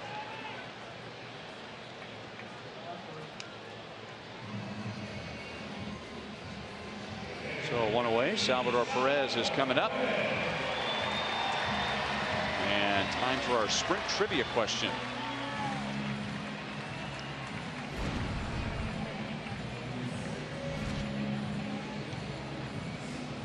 The last 3 Hall of Fame players to lose 100 games as a manager.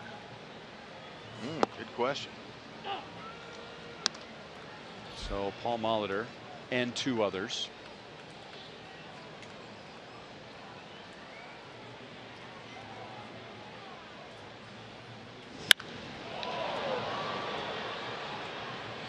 How about Frank Robinson? Good call.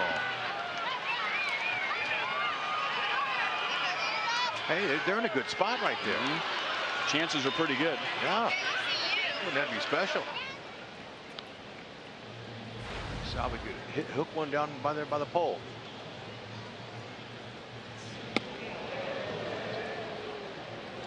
You're right with Frank Robinson, by the way.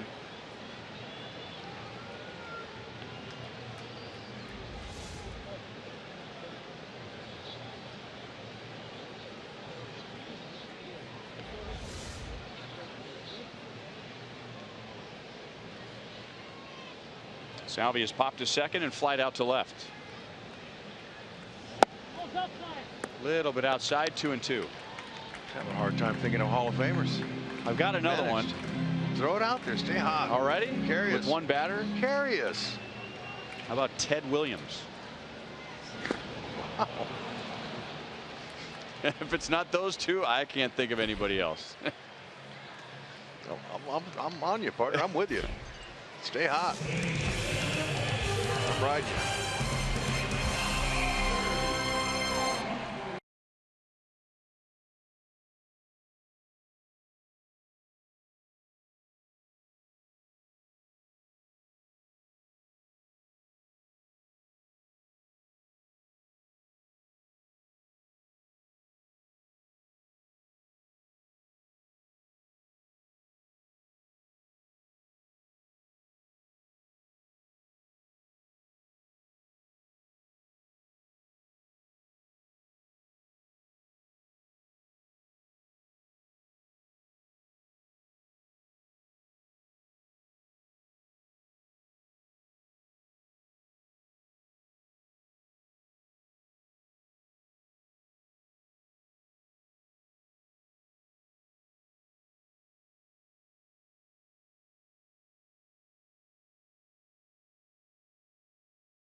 Tied at 3. Minnesota's had a 2-0 lead. The Royals tied it. Minnesota took a 3-2 lead. The Royals tied it. And now the top of the 7th inning. And Kevin McCarthy is out of the Royals bullpen. He'll get the top of the order. And he throws a slider for a strike to Brian Dozier. Ian Kennedy went 5. He allowed 3 runs. Alexander got 1 out in the 6th. Moylan came on with runners at 2nd and 3rd and 1 out and got the Royals out of it with a strikeout and a ground out.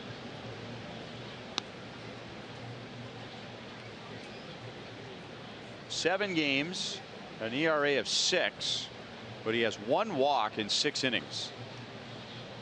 And Ned Yost has been using Kevin McCarthy in some high leverage situations, bringing him on in the middle of the inning with men on base,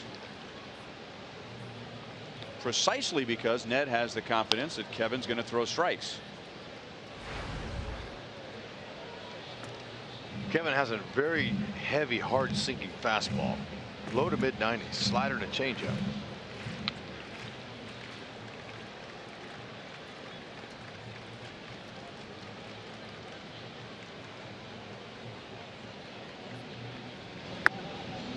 Two and 2 on Dozier.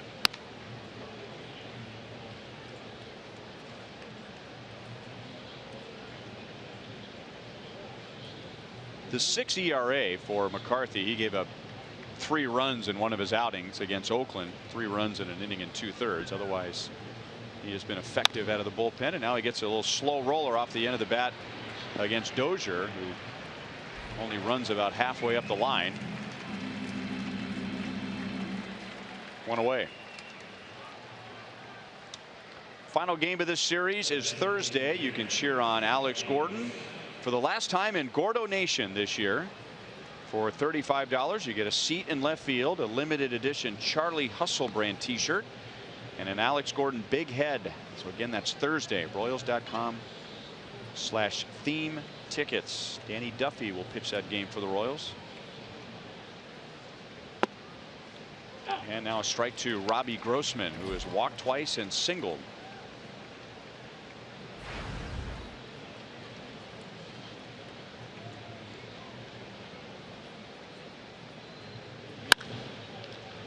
Oh and 2.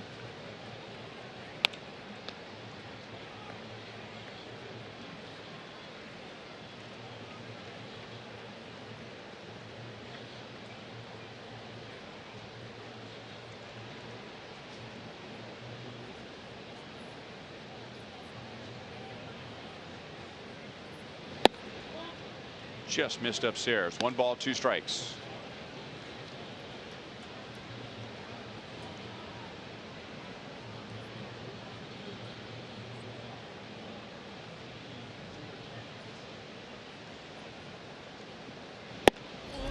And again, just upstairs. 2 and 2.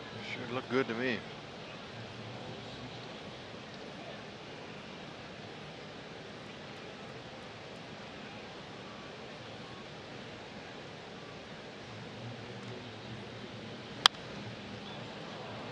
Still 2 and 2 on Robbie Grossman.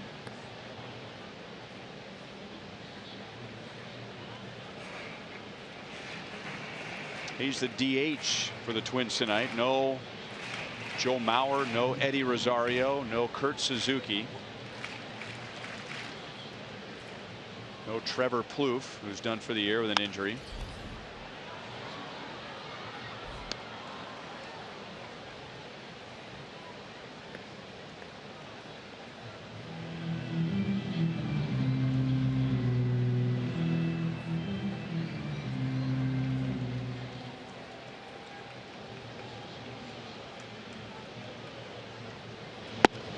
Good changeup.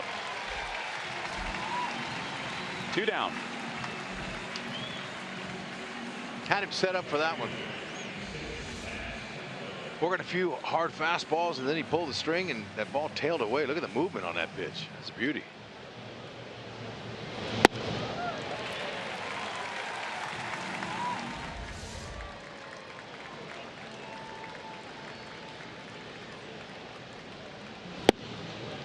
And now breaking ball strike to Kepler.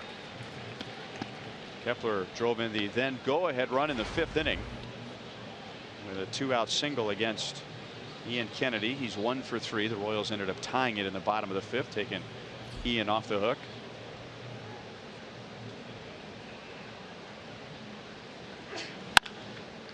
On the ground to Hosmer. That ball flattened out on him. He stays with it. So McCarthy does the job. 2 ground balls and a strikeout. Stretch time at Kauffman Stadium in a 3-3 tie.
Gordon will lead off the bottom of the 7th inning. Tonight's copyrighted telecast is presented by authority of the Kansas City Royals and may not be reproduced or retransmitted in any form. And the accounts and descriptions of this game may not be disseminated without the express written consent of the Kansas City Royals Baseball Club. That slow motion play is beautiful right there. Wow, Eskew, another beautiful play. Ryan O'Rourke comes on for the bottom of the 7th inning. Paul Molitor has not 1, not 2, not 3, but 7 left-handers in his bullpen. That's a lot of lefties. 90-93 with his fastball, slider change.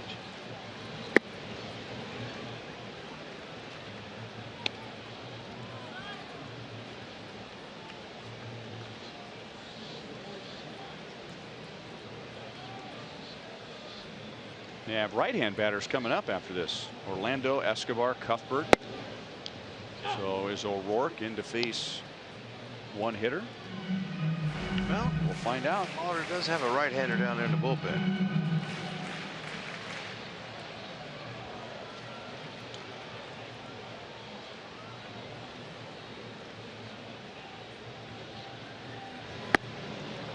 O'Rourke strikes him out.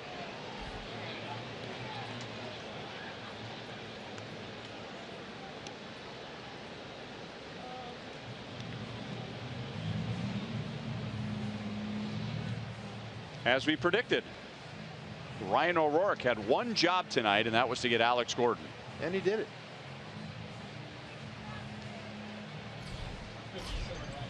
Ryan Presley comes on to face Paulo Orlando and maybe another hitter.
Three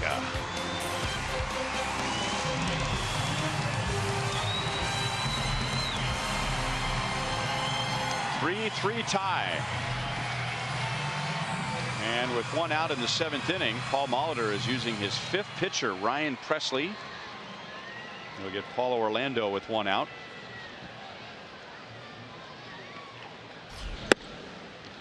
Hard slider for strike one. Paulo was on with an infield single in the 3rd. He was hit by a pitch with one out in the 5th inning by the starter Jose Barrios, and then Dyson drove him in to tie the game at 3. A slider, is that a cutter? That looked like it's not straight. Looked like a cutter to me. He's low to mid-90s. Slider changeup is what I got. Looked like I had a little fastball with some good movement to it.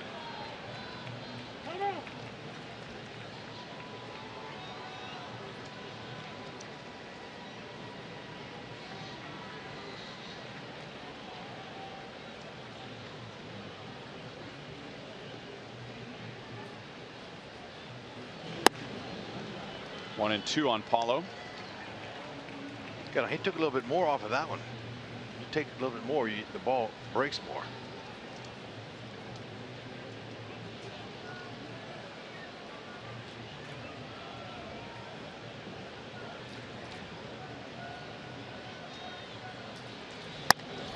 Two and two. 97.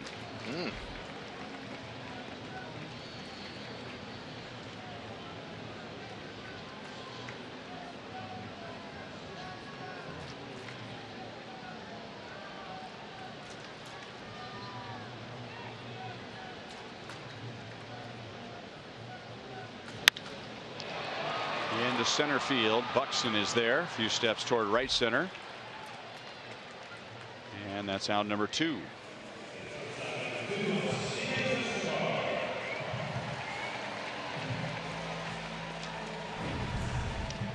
Vote for the Royals Player of the Month at one of the 7 Rally House locations in the KC metro area. All participants will be entered to win a majestic prize pack.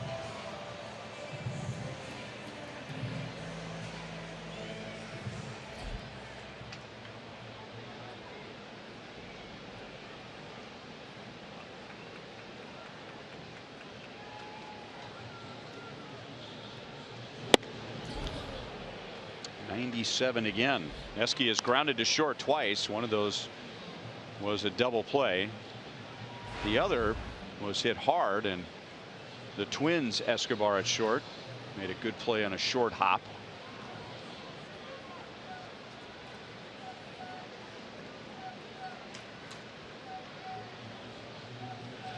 Centeno doing his best Tony Pena impersonation. Sure can't move too quickly out of that position. Showing some flexibility. Yeah. It's pretty good. And didn't Benito Santiago do that as well? He Didn't did. he get down there like that? Yep.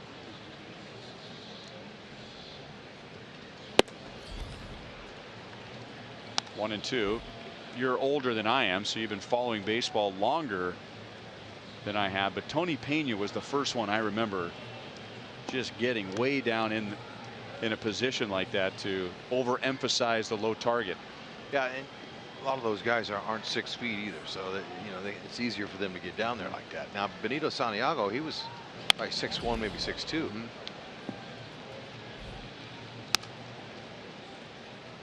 going to be hard to block a pitch in a position like that. Although if there's nobody on base, if it skips by you, but it puts you in a pretty vulnerable position. Yeah, it still does, but it's not going to do that with a runner on, obviously. But when you make your living with your legs like they do, I'm sure there's a lot of off-season work and flexibility and all the weight work they do. Strike 3. Well, Pressly gets the last 2 outs to the bottom of the 7th. On to the 8th in a 3-3 tie.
battle of powerful Dominicans coming up here, Miguel Sano and Kelvin Herrera. But first, Panera takes us around the league. Very interesting. Okay, New York beating Boston, but Baltimore is losing. That's good news for Detroit and for Seattle, who, if these hold up, would be a 1 game behind Baltimore for that second wild card spot. Our Artemisia Mazda game break.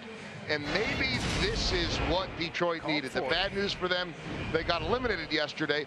They're 2-14 on the season against Cleveland. And Terry Francona, as is tradition, resting some of his regulars like Kipnis and Napoli. All Detroit in this one. So the wild card standings at the moment look like this. But Detroit and Seattle could be one out, making for an interesting finish. And oh, by the way, just in case, Baltimore loss and a Royals win would still keep the Royals alive for another day. That's right. Hanging on. Kelvin Herrera in a 3-3 tie. So now both managers have used 5 pitchers. And Herrera will get Sano, Schaefer, and Escobar. Strike to Sano. He struck out twice and grounded into a force out against Ian Kennedy. Kennedy struck out 5 in his 5 innings. 4 more strikeouts with his fastball to increase his major league lead with that pitch. 143 strikeouts with a fastball, most in the major leagues. Ian Kennedy.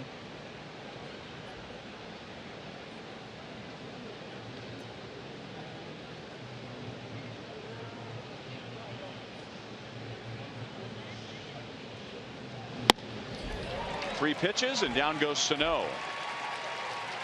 172 strikeouts for Miguel Sano. Well, Herrera looked nice. Set him up with 2 beautiful sliders. And then he finishes him off with that fastball of way above the belt.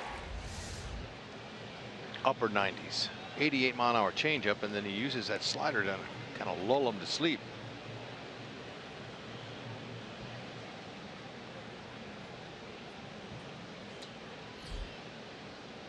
Logan Schaefer with 1 out. Pulls the fastball to Hosmer. He'll swing around into foul territory. Had to change gears about halfway to first.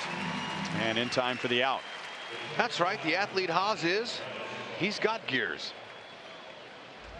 Some first basemen don't have gears. They have 1 speed. Now he thinks, oh wow. Okay, he's getting down there.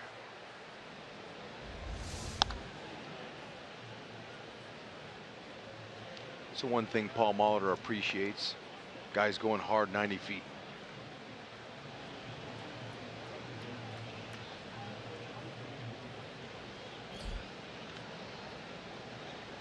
Eduardo Escobar with 2 down. He's 2 out of 3 tonight. Singled and scored in the second, and then our Jeep drive of the game in the 4th. Ooh, man, I'm gonna tell you, he had a great at bat. It was on his 10th pitch. It's his 6th.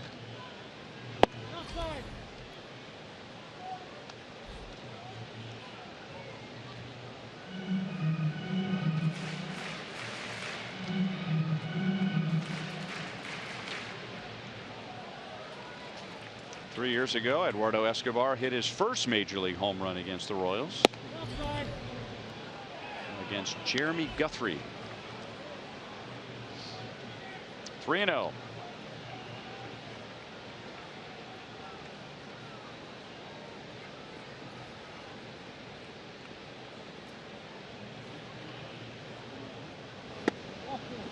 Escobar's on with a walk.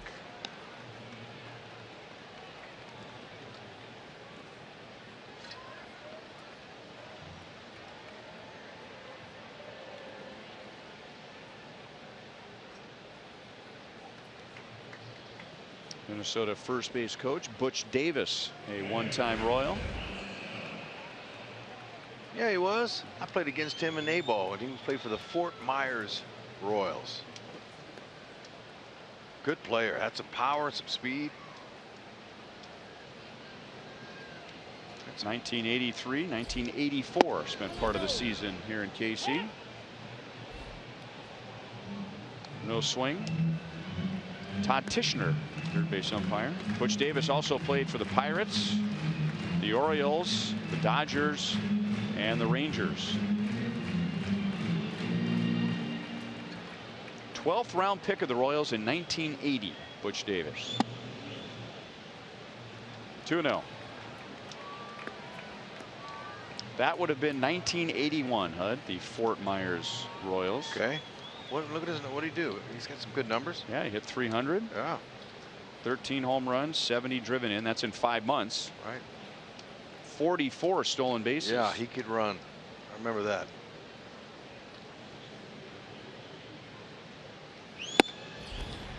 And suddenly Herrera can't throw a strike. He struck out Sano, and then he got Schaefer to ground out. He walked Escobar on 4 straight, and now he's missed with 7 pitches in a row.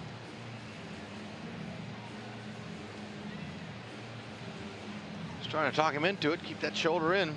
Flying open some.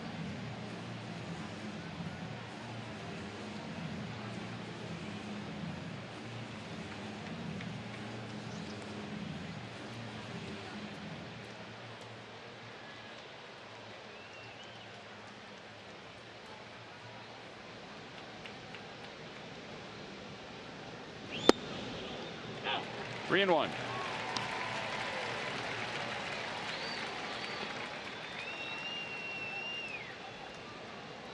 What an arm he's got. How about that little get me over fastball at 94? Back-to-back walks. That cost the Royals back in the 5th inning. Ian Kennedy had 2 quick outs, 2 ground balls to first, and then a walk to Dozier and a walk to Grossman, and then Kepler singled in a run, and now 2 outs in the 8th, and back-to-back walks with Buxton coming up. Folks, this Wednesday is the last student night of the season. Come enjoy live music from Grizzly Hand. Royals baseball and hang out with your friends at the Cave for just $10 with your school ID. Plus enjoy a little happy hour special at the Boulevard Grill concession stand before the game. Please visit Royals.com/student night to get tickets. You're a Grizzly Hand fan, aren't you? Absolutely. Yeah. I can't wait. They played here before. They have, and I watch them. Was it the drummer you were most impressed with? I like the drummer, but the lead singer's pretty good too.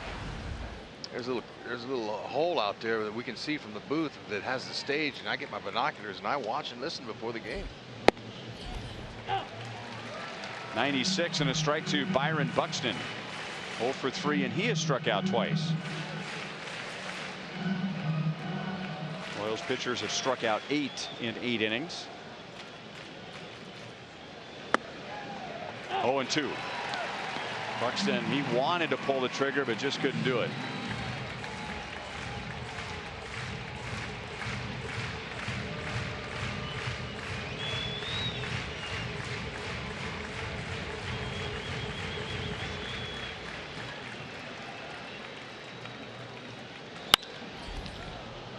.98 and fouled away.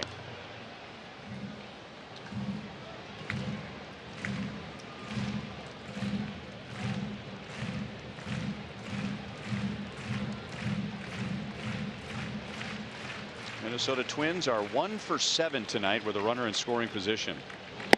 1 for 8. Herrera walks 2 and he strikes out 2 in the top of the 8th inning. It'll be Cuthbert, Dyson, Merrifield if anybody gets on. Eric Hosmer in the bottom of the 8th.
fifth inning. Let's answer our sprint trivia question.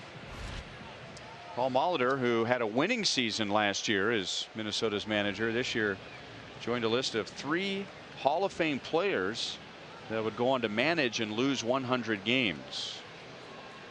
I'm with you. I'm staying You with like you. my two? Absolutely. Frank Robinson, Ted Williams, we believe, are the other 2.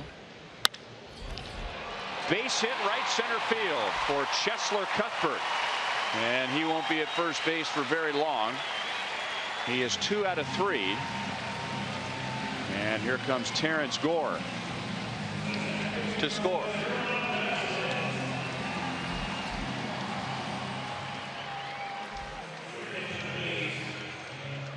Stay hot, man. I couldn't even think about too many Hall of Fame. Those are the only 2 I could think of. Yeah, well, you got them.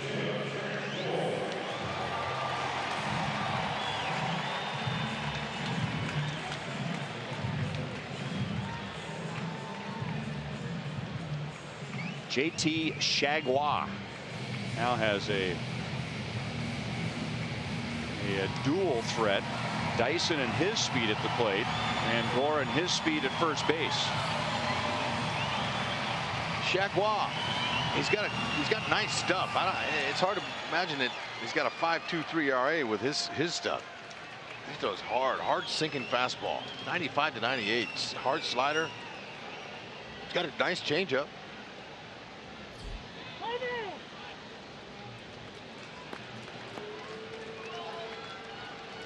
Centeno, by the way, has thrown out 3 of 19 runners this year.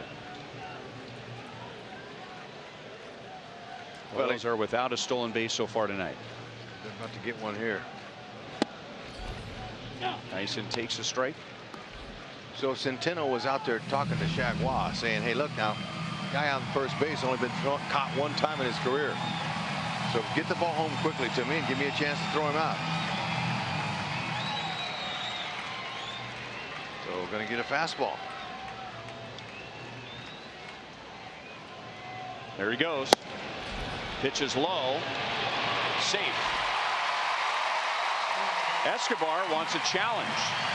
Now from here it looked like Gore had beat it. Did he pop up off the bag? Goes in late and hard. Yeah, he beat it. Now shortstop, second baseman's job is to keep that glove on him. Never came up.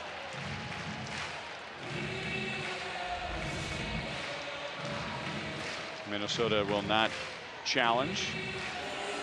Remember, I think it was the Royals' first game against Minnesota this year. It was the first homestand.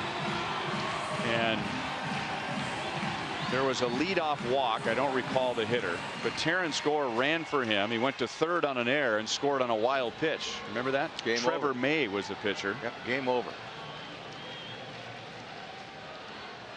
1-1 on Dyson. And he wanted to bunt, and he takes a slider outside. Yep, Terrence Gore can change the game.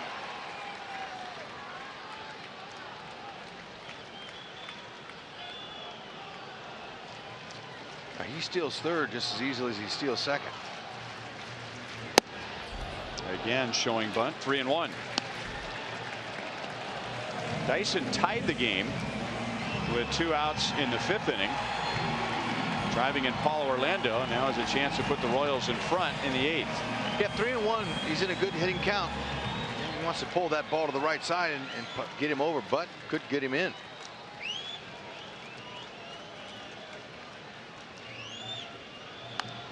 And bunting on 3-1.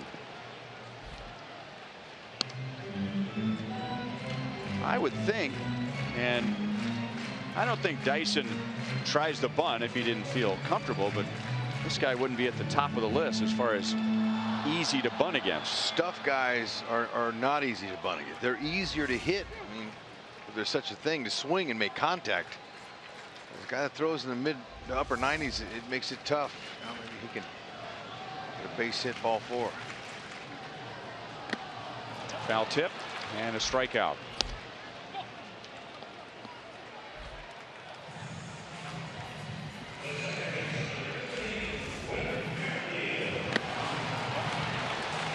kept everything down.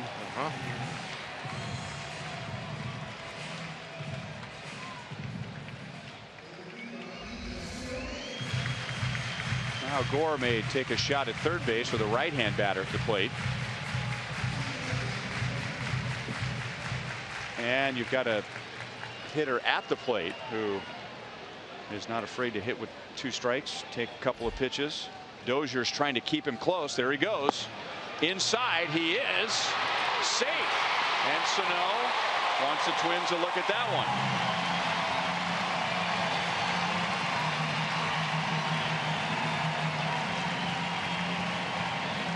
Great jump. Now he looked like he sputtered just a tad before he took off, and maybe he took a half a step. But man, is he at full speed in 1 step? Watch this. Now he's going in so hard. Hey, the foot beats it. Does he stay on the base with his foot? Now, yeah. Yeah. And he's safe by a mile.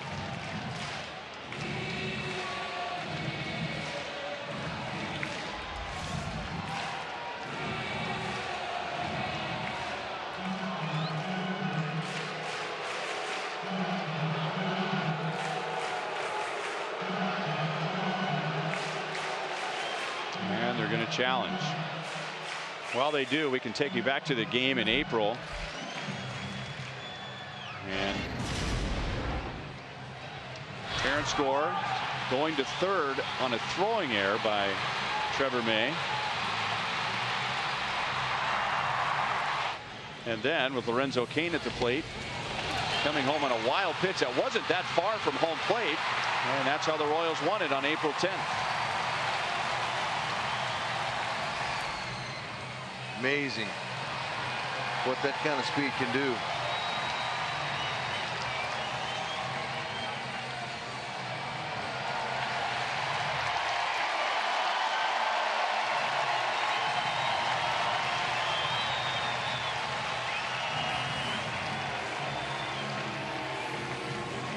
Escobar kind of half-heartedly wanted the Twins to challenge, but Sano, and they're going to say he's safe. Sano reacted like, see that right away? Challenge, I had him, let's go. Yeah. But the call stands.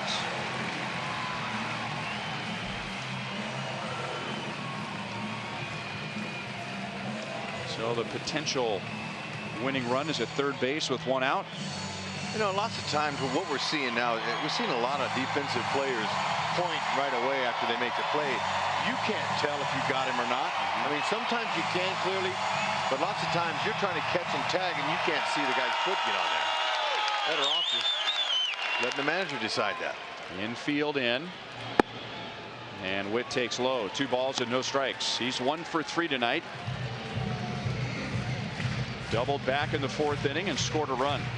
For a hitter like Whitley, you know, this is a good situation for him. Infield's drawn in. He likes to hit the ball to the right side. He's got a hole up the middle. Just wants to try to direct it right back where it comes from. Bunt, not a squeeze, and the catch is made. Great play at first. That did not appear to be a suicide squeeze.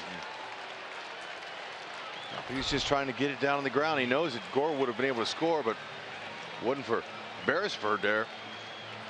It would have scored him. Talked about Beresford. He's quick. He's a middle infielder. He's fast. Couldn't get on top of it. And out of nowhere, turns a double play. Timely.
Royals had a grand opportunity there with Gore to score at third base, less than 2 outs.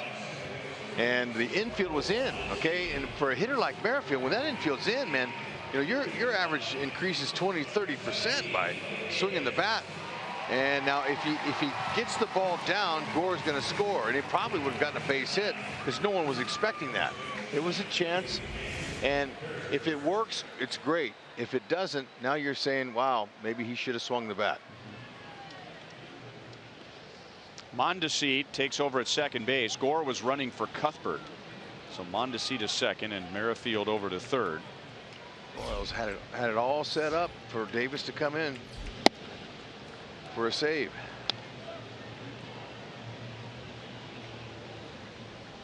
So instead he'll pitch the 9th inning in a 3-3 tie with the 9 1-2 hitters coming up. Deep short. Escobar not in time, and the ball stays in play. Beresford is on with an infield single.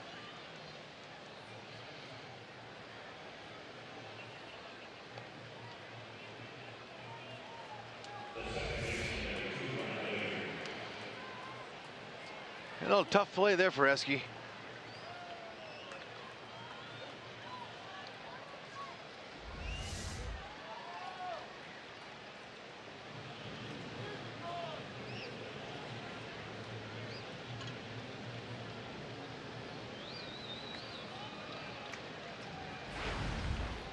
Now Brian Dozier 0 for 3 with a walk, a stolen base, and a run scored.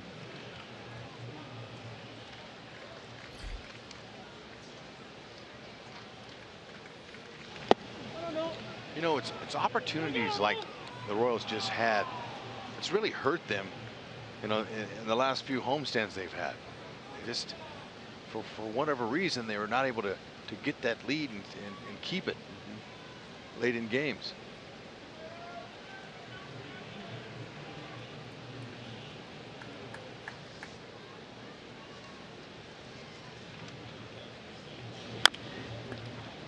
Chop to third, inside the line, out at second base. And Merrifield makes a good play, and I think because of that, Hud, sometimes there's a tendency to play things a little more conservatively. You know, put down more bunts, play more for one run than a big inning, and Merrifield was trying to do the team thing there by get the bunt down and get the go-ahead run in, but the way he handles the bat, it wouldn't have been a bad idea for him to be a little more selfish maybe and say, you know what, I'm going to swing the bat and drive in a run here. Well, you know, he's got to let that go now. You can tell it's still bothering him. It's time to move past it and try to focus on making that defensive play like he just did.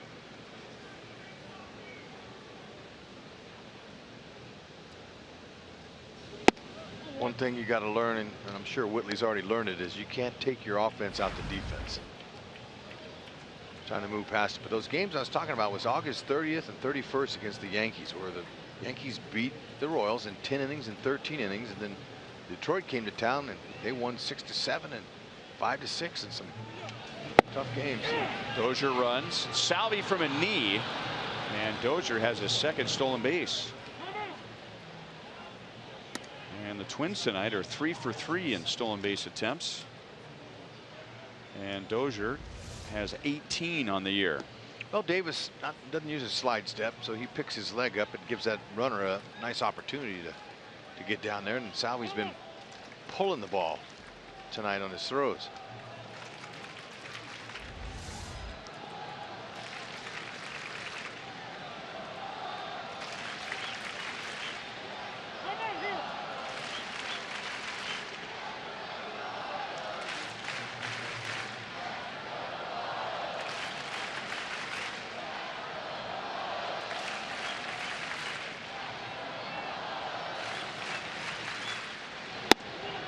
Cutter is inside, 2-1 on Grossman.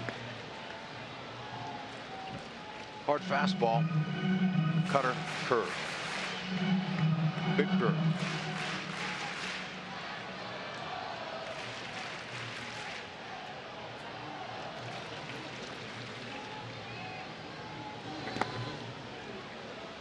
Salvi blocks it. Dozier made a move toward third, but that would have been a short and easy throw for Salvi to third base.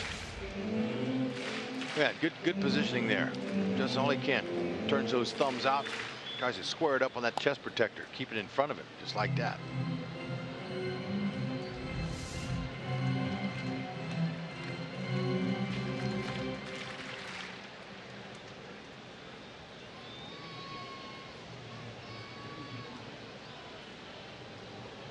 Three and one. 3-2.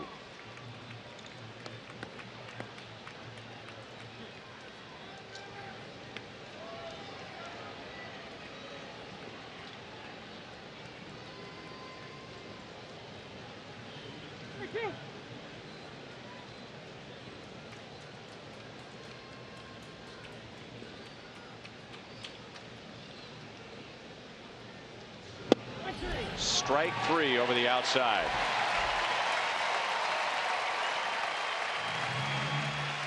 The Twins, more than the Royals, have been at odds tonight with home plate umpire Mike Malinsky. Yeah, could have been off.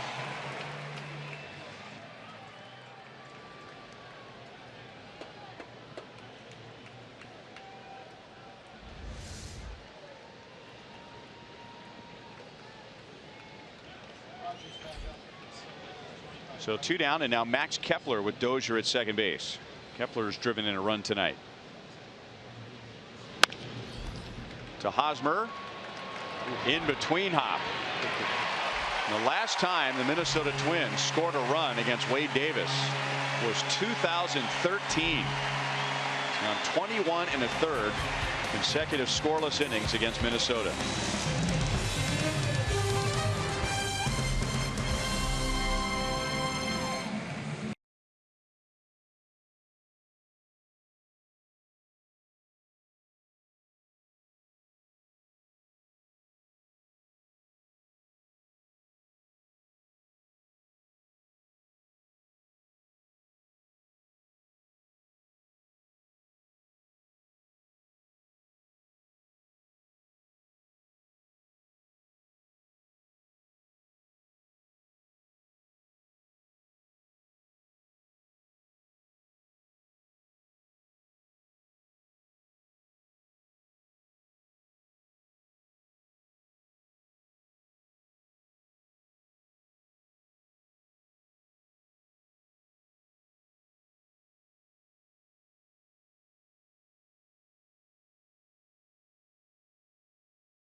Of the 9th inning. Good night for both bullpens. Ian Kennedy allowed 3 and 5 innings. Jose Barrios allowed 3 and 4 and 2/3 third innings, and both bullpens have been scoreless. Royals runs in the 4th inning. Eric Hosmer dropping one out into center field. That scored Dyson, and Kendrys Morales grounded into a double play. That scored Merrifield. Royals were down 3-2 in the 5th inning, and with 2 outs, Sherrod Dyson drove in Paulo Orlando. That tied the game at 3. And here we are in the bottom of the 9th. Taylor Rogers is the new Minnesota pitcher. Told you that Paul Molitor has 7 lefties available to him in his bullpen, and he's used 3 of them tonight. Hosmer, Morales, and Perez are coming up. Rogers low to mid-90s with his fastball. 2 different speeds to his curve. He's got one a little bit slower and one more firm. He's got a changeup he'll use to right-handers.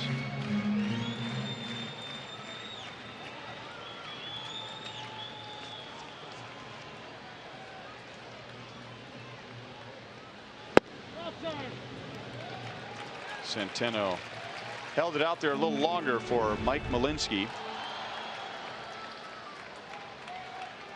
0 for 5 with 1 strikeout. Hosmer against Taylor Rogers. 3-1.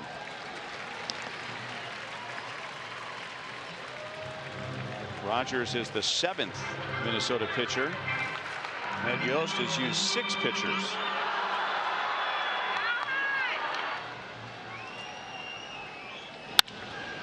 To Sano, bobbles, falls down, and throws in time.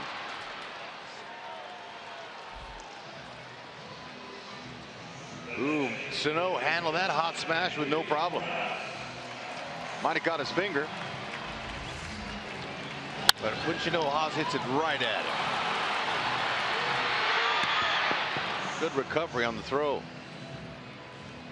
Sure enough, he caught that with his fingers.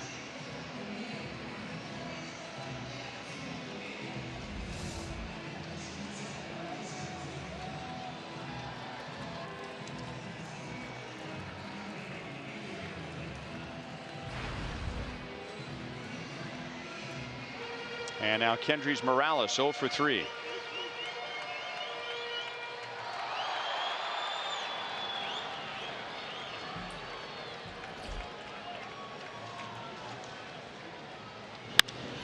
Line base hit center field.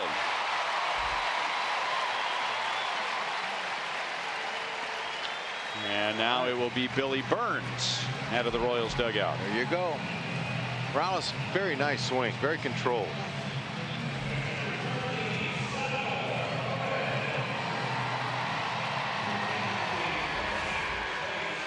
Two-seam fastball right down the middle. Excellent swing.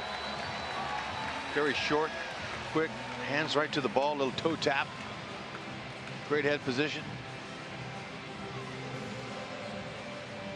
Clean single.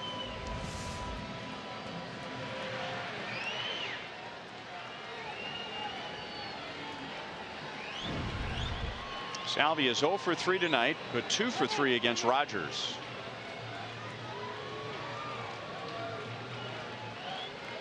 Royals last inning got a leadoff single from Cuthbert, and then Terrence Gore came on, stole second and stole third. Burns not running, and Salvy bounces it over the mound. Out at second base, and a double play.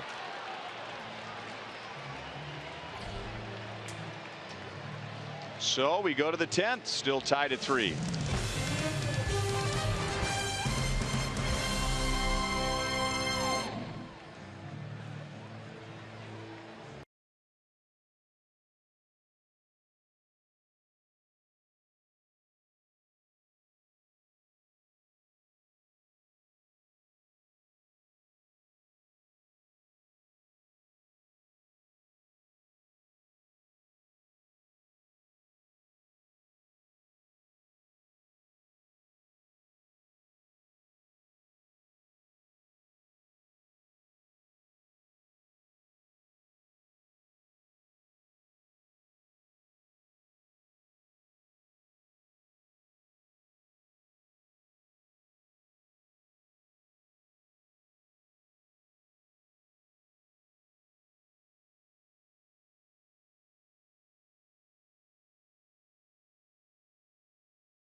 Jack Link's beef jerky all season long. Jack Link's beef jerky, feed your wild side.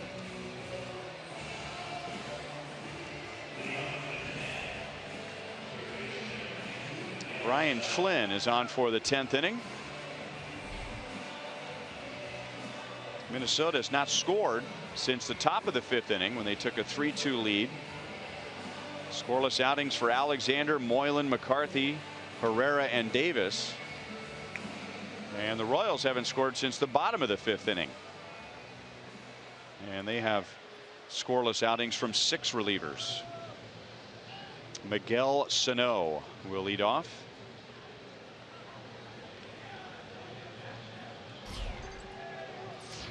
Flynn wants to work that fastball and slider down. That'll work. Mondesi goes out into right field. And Sano is 0 for 5.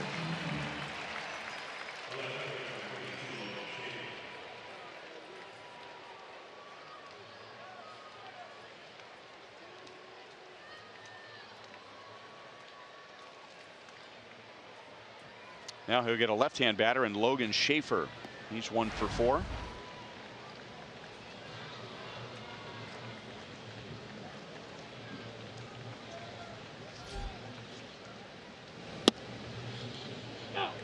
At the knees for a strike. And again, a Minnesota hitter is unhappy with the strike zone.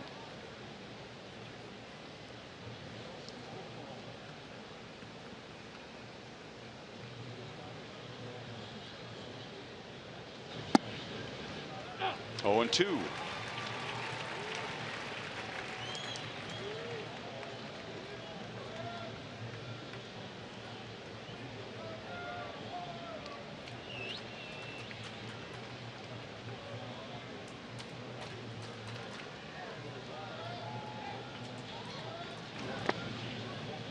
One and 2 on Schaefer.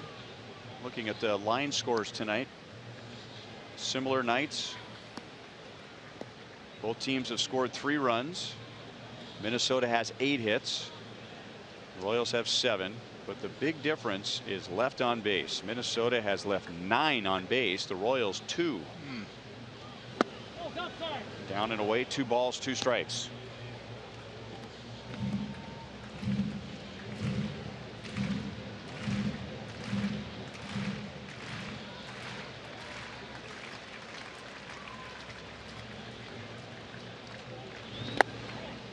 Full count, and the switch hitter Eduardo Escobar will be next.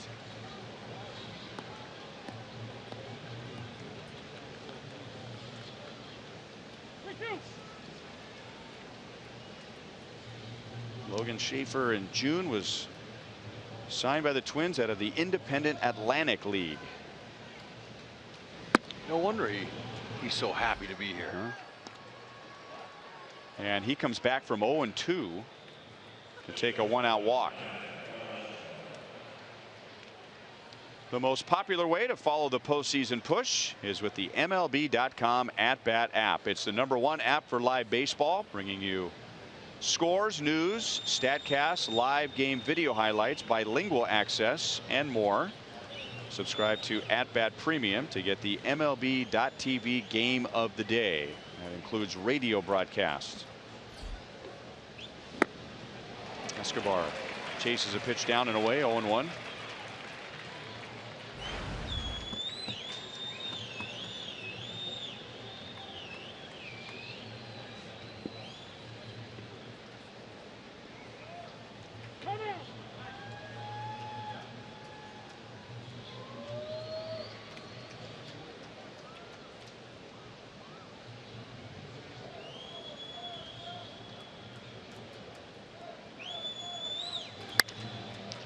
Chance for 2.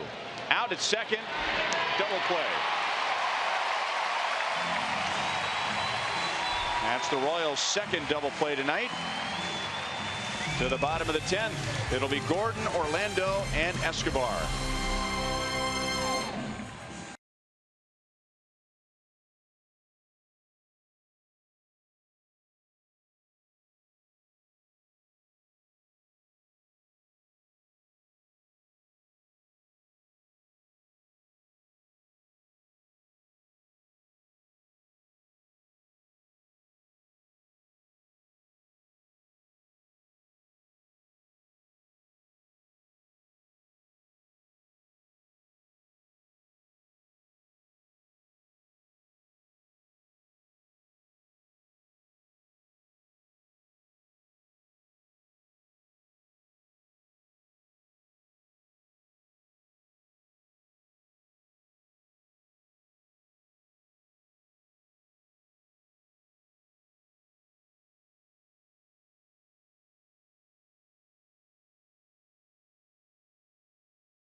A whole lot of offense, and the Royals were averaging about 7 runs per game against Minnesota this year, but 3-3 tied. Excellent work from both bullpens, and both managers have used quite a bit of their bullpens.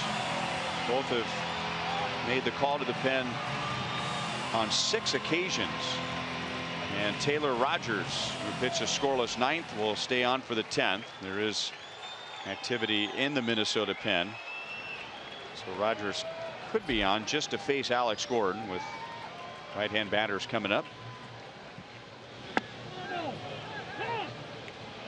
That's a swing, and it's 0-1. Maybe Alex can put one in the Minnesota bullpen, and we'll never see that right-hander out there. Well, Taylor Rogers is going to do all he can to break that ball off and keep it away from Alex's power zone. Ooh, hung one there. He is 0 for 3 so far tonight.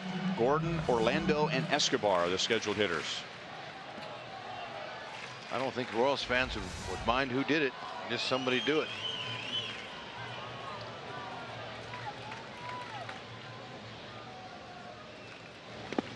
Last time Alex had a walk-off hit was here in 2014 against Minnesota, and a lefty, Glenn Perkins. Yeah, no, that breaking ball, it stayed up.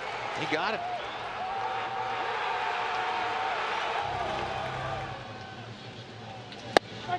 Strike 3 with a fastball, so he had him set up thinking breaking ball, and before Centeno can throw the ball around the horn, Paul Molitor's out, and he will go to his pen.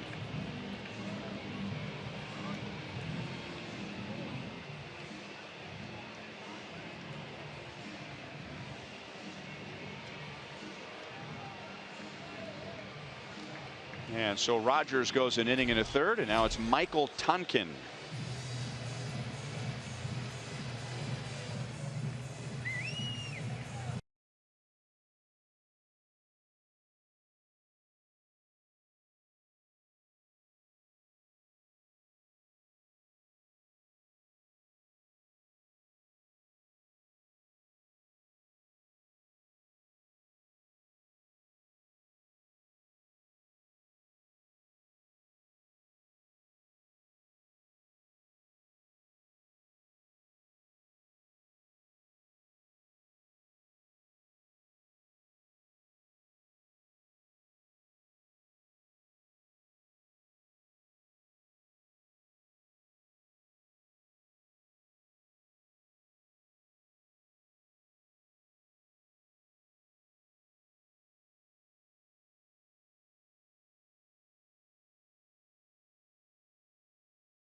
And Paulo Orlando will be coming up against Michael Tonkin, the 8th Minnesota pitcher tonight, their 7th out of the bullpen.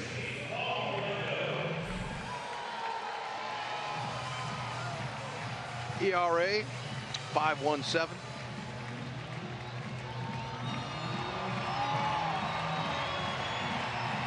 Tonkin's a sinker baller, 87 and 93.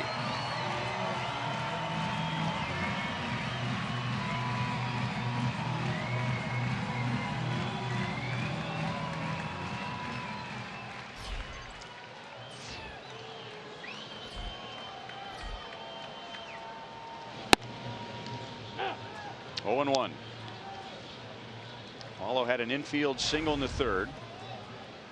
He was hit by a pitch and scored the tying run in the 5th, and he's lined to center field.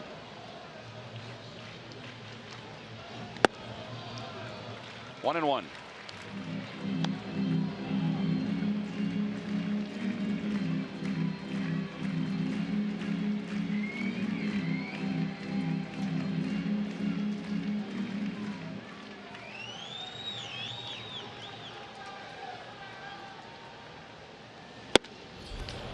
95 with a fastball, 1-2.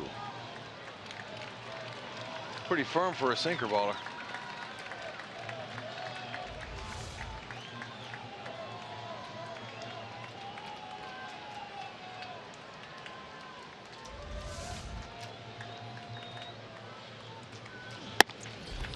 Two balls, two strikes. And maybe too firm for a sinker baller. Yeah, he's there. Sometimes when a sinker baller throws really hard, the ball straightens out. That's right. He's firm tonight. Breaking ball down and away. And two strikeouts for the Minnesota bullpen in the 10th inning.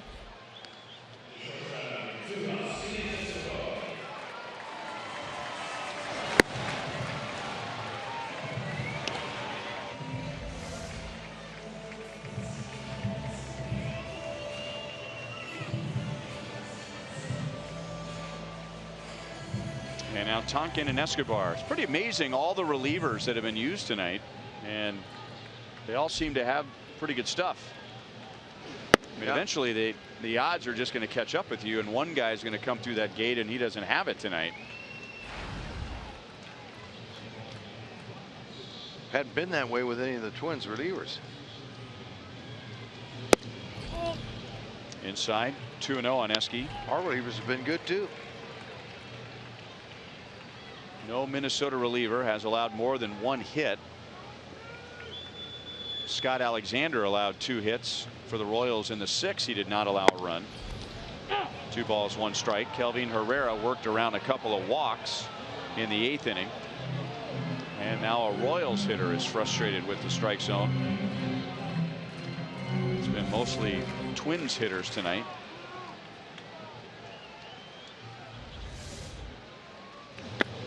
Three and one. Mondesi is on deck.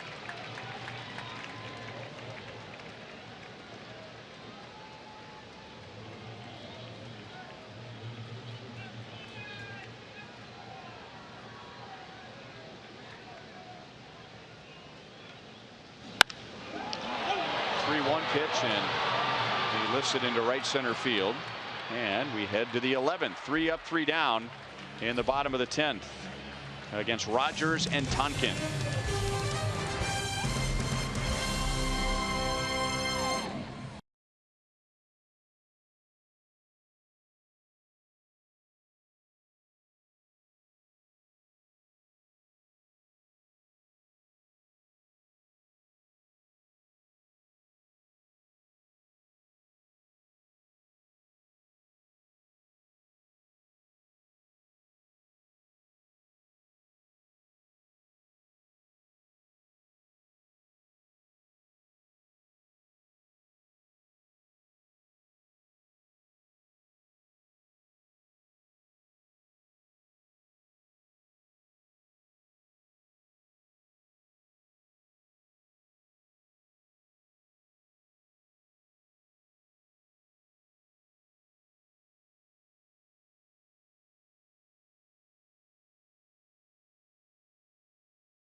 Tied at 3 to the top of the 11th inning.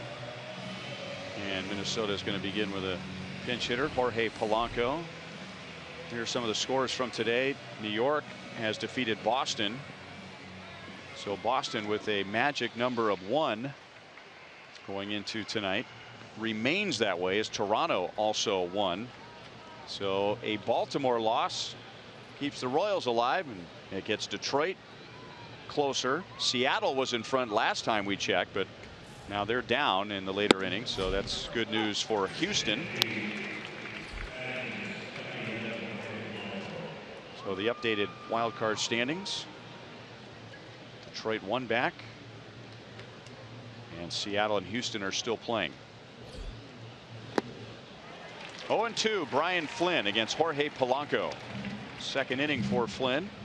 Worked around a 1-out walk in the 10th and got an inning double play from Escobar. Polanco 0 for 6 off the bench and looking for that first career pinch hit. May not happen here. Keeps that slider down on him.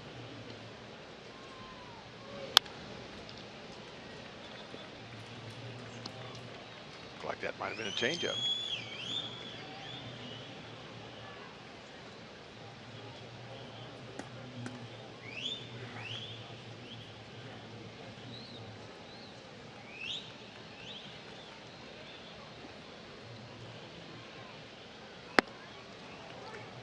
Tempted, but he takes down and away.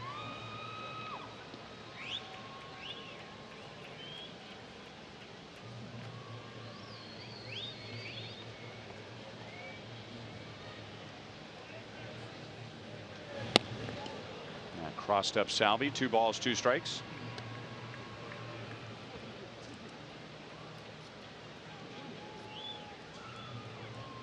Buxton is on deck, and then the number 9 hitter Beresford.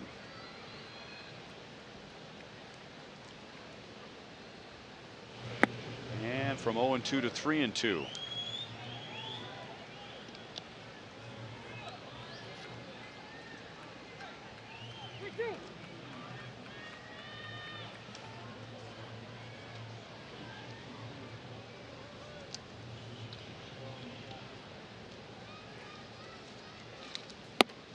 Struck him out. 1 down in the 11th. Extra innings are brought to you by Jack Link's Beef Jerky all season long. Jack Link's Beef Jerky. Feed your wild side.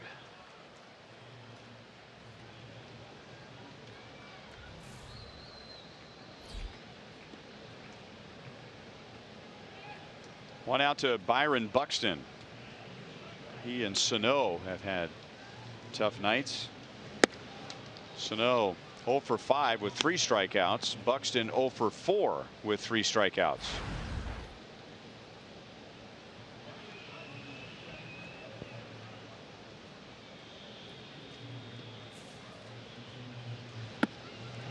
One ball, 1 strike. Tommy Malone. He's had some big games against the Royals when he was with the A's and when he was a starter. Appears to be the 9th Minnesota pitcher getting ready to come into the game. 2-1 on Buxton. Nobody has scored since the 5th. Minnesota led 2-0 until the Royals scored 2 in the 4th. Minnesota retook the lead in the 5th. The Royals tied it in the bottom of the 5th. Buxton showing bunt, and it almost hit him, and then it crossed up Salvi, or at least maybe Buxton didn't allow Salvi to get a good look at it. All right, you can see the bat head's right in Salvi's eyes.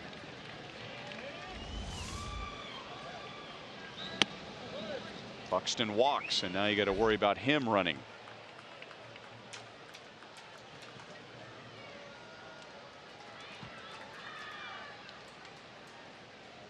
That's Flynn's 2nd walk. And now we're going to get a pinch hitter. Kurt Suzuki is going to bat for James Beresford.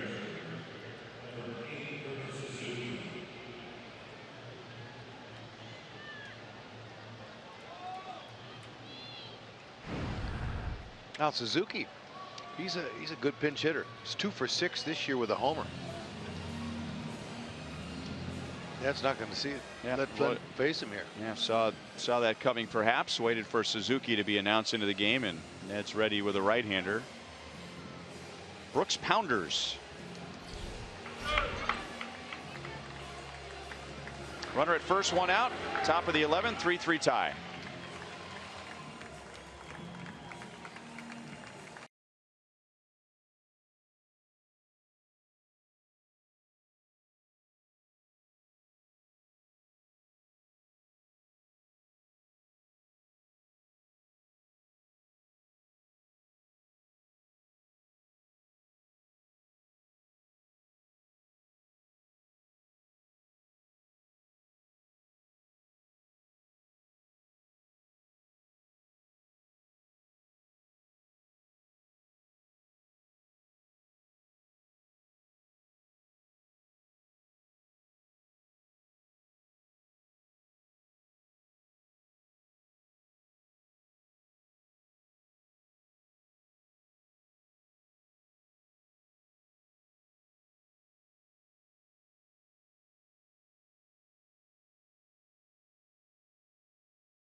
was officially announced into the game.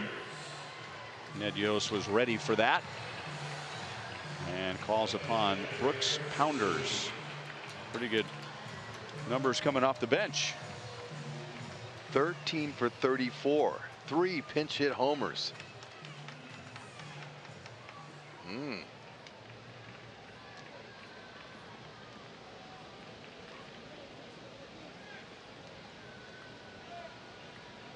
Brooks Pounders, low 90s fastball, slider, curve, and a change. He's got all 4.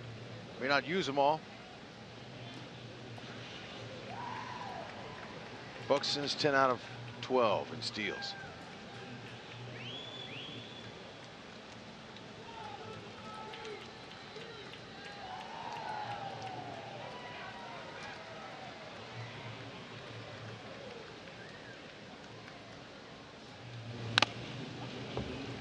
Oh, and 1 on Suzuki.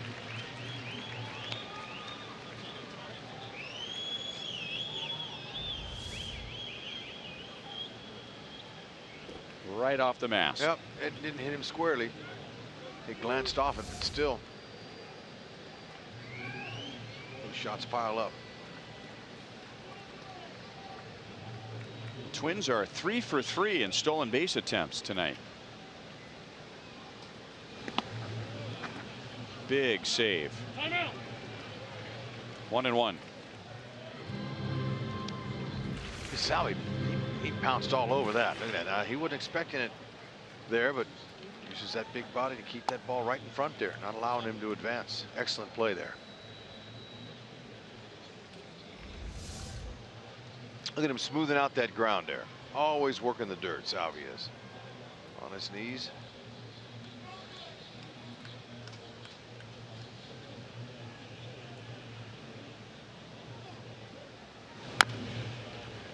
That's foul. 1-2.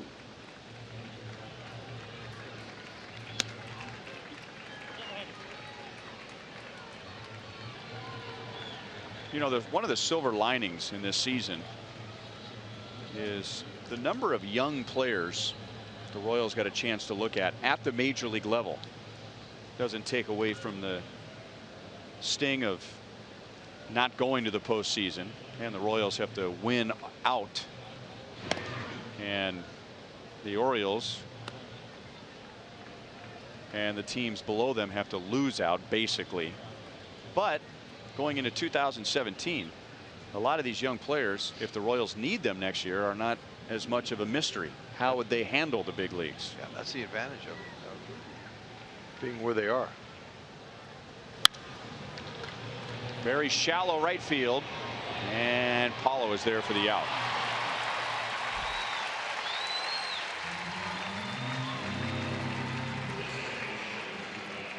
The Royals have a pretty good idea now what they have in Brian Flynn. They're still learning about Brooks Pounders, still learning about Kevin McCarthy, Scott Alexander, pitchers who have appeared tonight.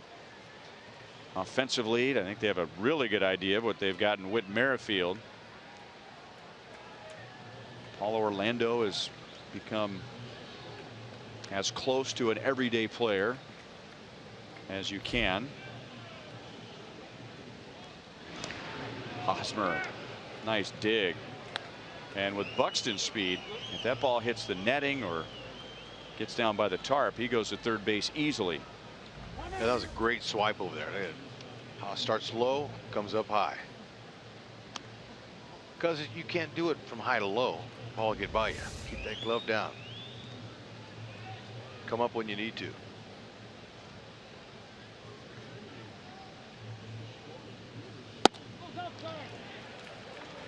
1-0 on Dozier.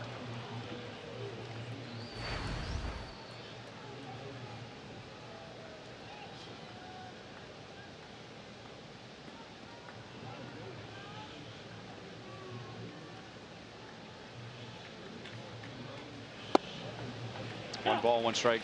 And maybe even more important than that, Hud, of the Royals having an idea of what they have in the young players. The young players now have an idea of what it takes to pitch in the big leagues. They've got some information to take home during the offseason. That guy right there in particular, who has a bright future, Outside to Dozier, 2 balls, 1 strike.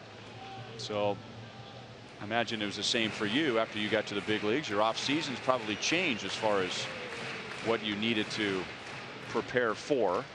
Yeah, and you're a little bit more hopeful. You know, that may be a spot, but you're always keeping an eye on that transition column in the newspaper, because they don't usually call you. You find out they added any other extra players, and that'll tell you how much value they put in you. Flynn and Pounders combined for a scoreless top of the 11th inning. Speaking of Mondesi, he'll lead off the bottom of the 11th.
Lead off the bottom of the 11th, then Gerard Dyson and Whit Merrifield. So speed coming up, and then Eric Hosmer. And of course, coming up after the game, it'll be Boulevard Royals Live with Joel and Monty. Joel's been down there since the bottom of the 9th inning in the event of a walk-off to get the player of the game and prepare for a Salvi splash. What does John Sleezer have to say down there? Well, John was talking about the football game that's being played at Arrowhead on Saturday, the college football game, and the mess that will be coming as both of those games take place at the same time. These are the discussions that happen during extra innings. And Sam, by the way, one of the cameramen in front of me here, he was running down into the hallway and almost collided with Kenny Vargas. Had they collided, Kenny would still be at first and Sam would be in the ER. Everybody's good. There's Sam on the far right, the blonde hair and the big impressive camera. 1 ball, 2 strikes. Mondesi bats for the first time. He came on defensively in the 9th inning. Tommy Milone. This is pitcher number 9 tonight for Minnesota, with a 5.64 ERA. 2 balls, 2 strikes. That's not like Tommy Milone. Now he's had some issues with some injuries this season. But he's going to go upper 80s, maybe a low 90 pitch. Likes to cut the fastball, curve, and a solid changeup. Here it comes here.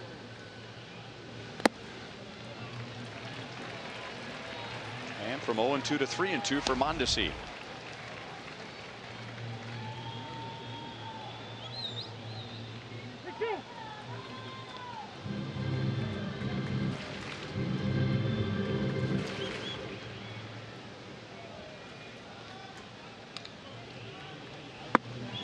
Lead-off walk after falling behind 0-2. And I'll bet in Malone's mind that he made 2 or 3 good pitches ahead in the count and just expected Mondesi to chase and swing over it. That's what he expected. Now he's got his hands full. Mondesi will be on the run.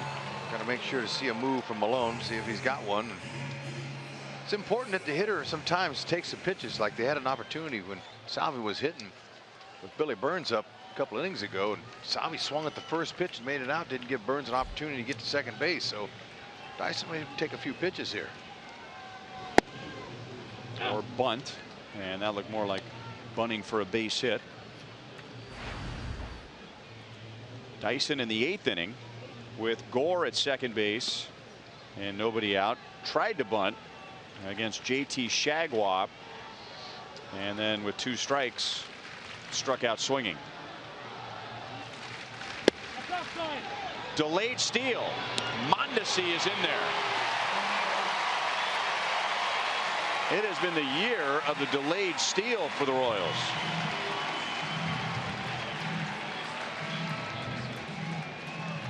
And the Royals have run wild on Kurt Suzuki this year. They sure have. You know what, that play is designed since the runner doesn't break right away, and that's what the infielders and catcher are looking for. When you take 3 big crow hops, they take their eyes off of you and they watch the pitcher and the hit. So Dyson gets the bunt down and he forces Sano to field, and Minnesota gets the out, but Dyson gets the job done. So wouldn't you know it, we saw Whitley not being able to come through with a winning run out there, with a go-ahead run, and he was disturbed by it. He was upset, but now he's got another chance here to redeem himself. 8th inning. Gore at third base, infield in. 1 out, and he tried to bunt. Didn't work. Beresford made a really nice. Beresford with a nice play there. Took him out of the inning. Low for ball 1. Same situation. Infield in. Well, Dyson had a chance to redeem himself, and he did. If Merrifield redeems himself, the game is over. Low 2-0.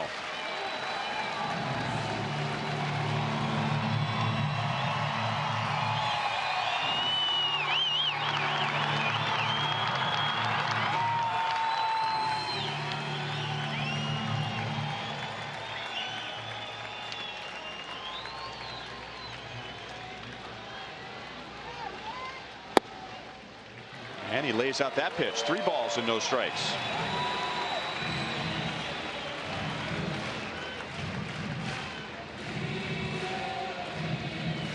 Hosmer's on deck, and Malone is not, and now they're going to walk Merrifield.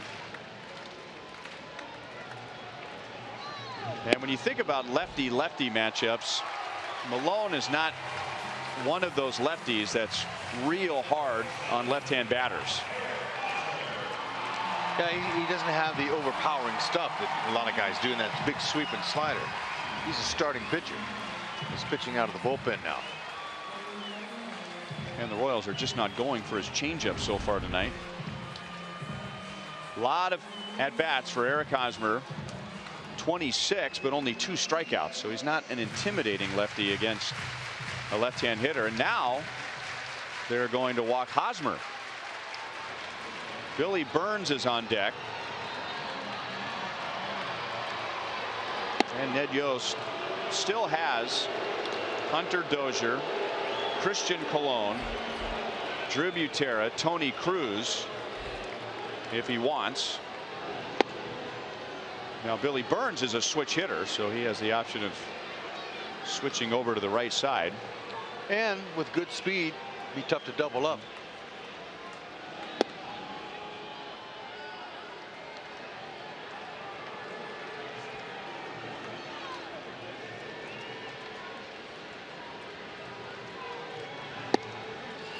Bases loaded, 1 out. Just to make sure, Billy Burns took a peek into the Royals dugout, and nobody else came up the steps, so now the game is in his hands.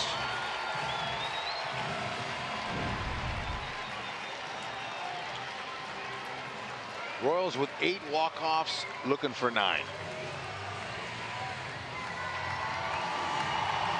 The infield is in and the outfield is in.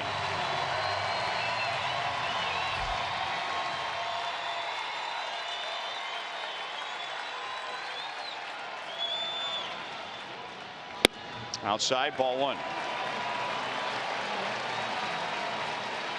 Malone has walked Mondesi. He has given up a sac bunt. He has intentionally walked Merrifield after falling behind 3-0. And he's intentionally walked Eric Hosmer, so he's not been around the strike zone in this inning at all.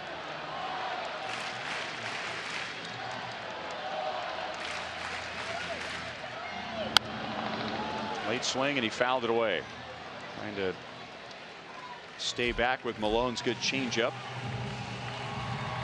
Yep, Burns, he just uses his hands. He's going to just see something out over the middle of the plate, try to find that hole.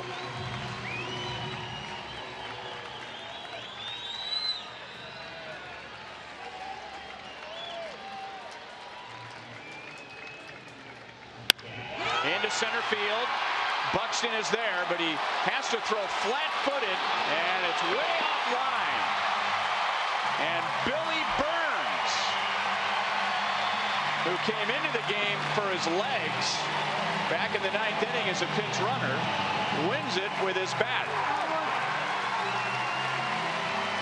Very nice swing. Short, compact, getting the job done. Now, if that ball was a little lower and had Buxton come in on it, he would have had some leverage on the throw, but with Mondesi's speed at third, this game is over.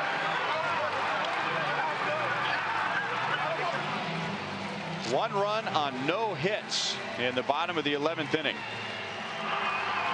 And the Royals need just 2 more W's on this homestand to clinch a winning season. Here you go. Look at that. Talk about a handsy swing. That was a changeup. Stayed out there. And Tommy Malone can just keep on going. No chance to throw out the speedy Mondesi.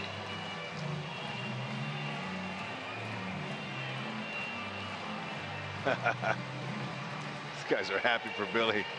Way to go.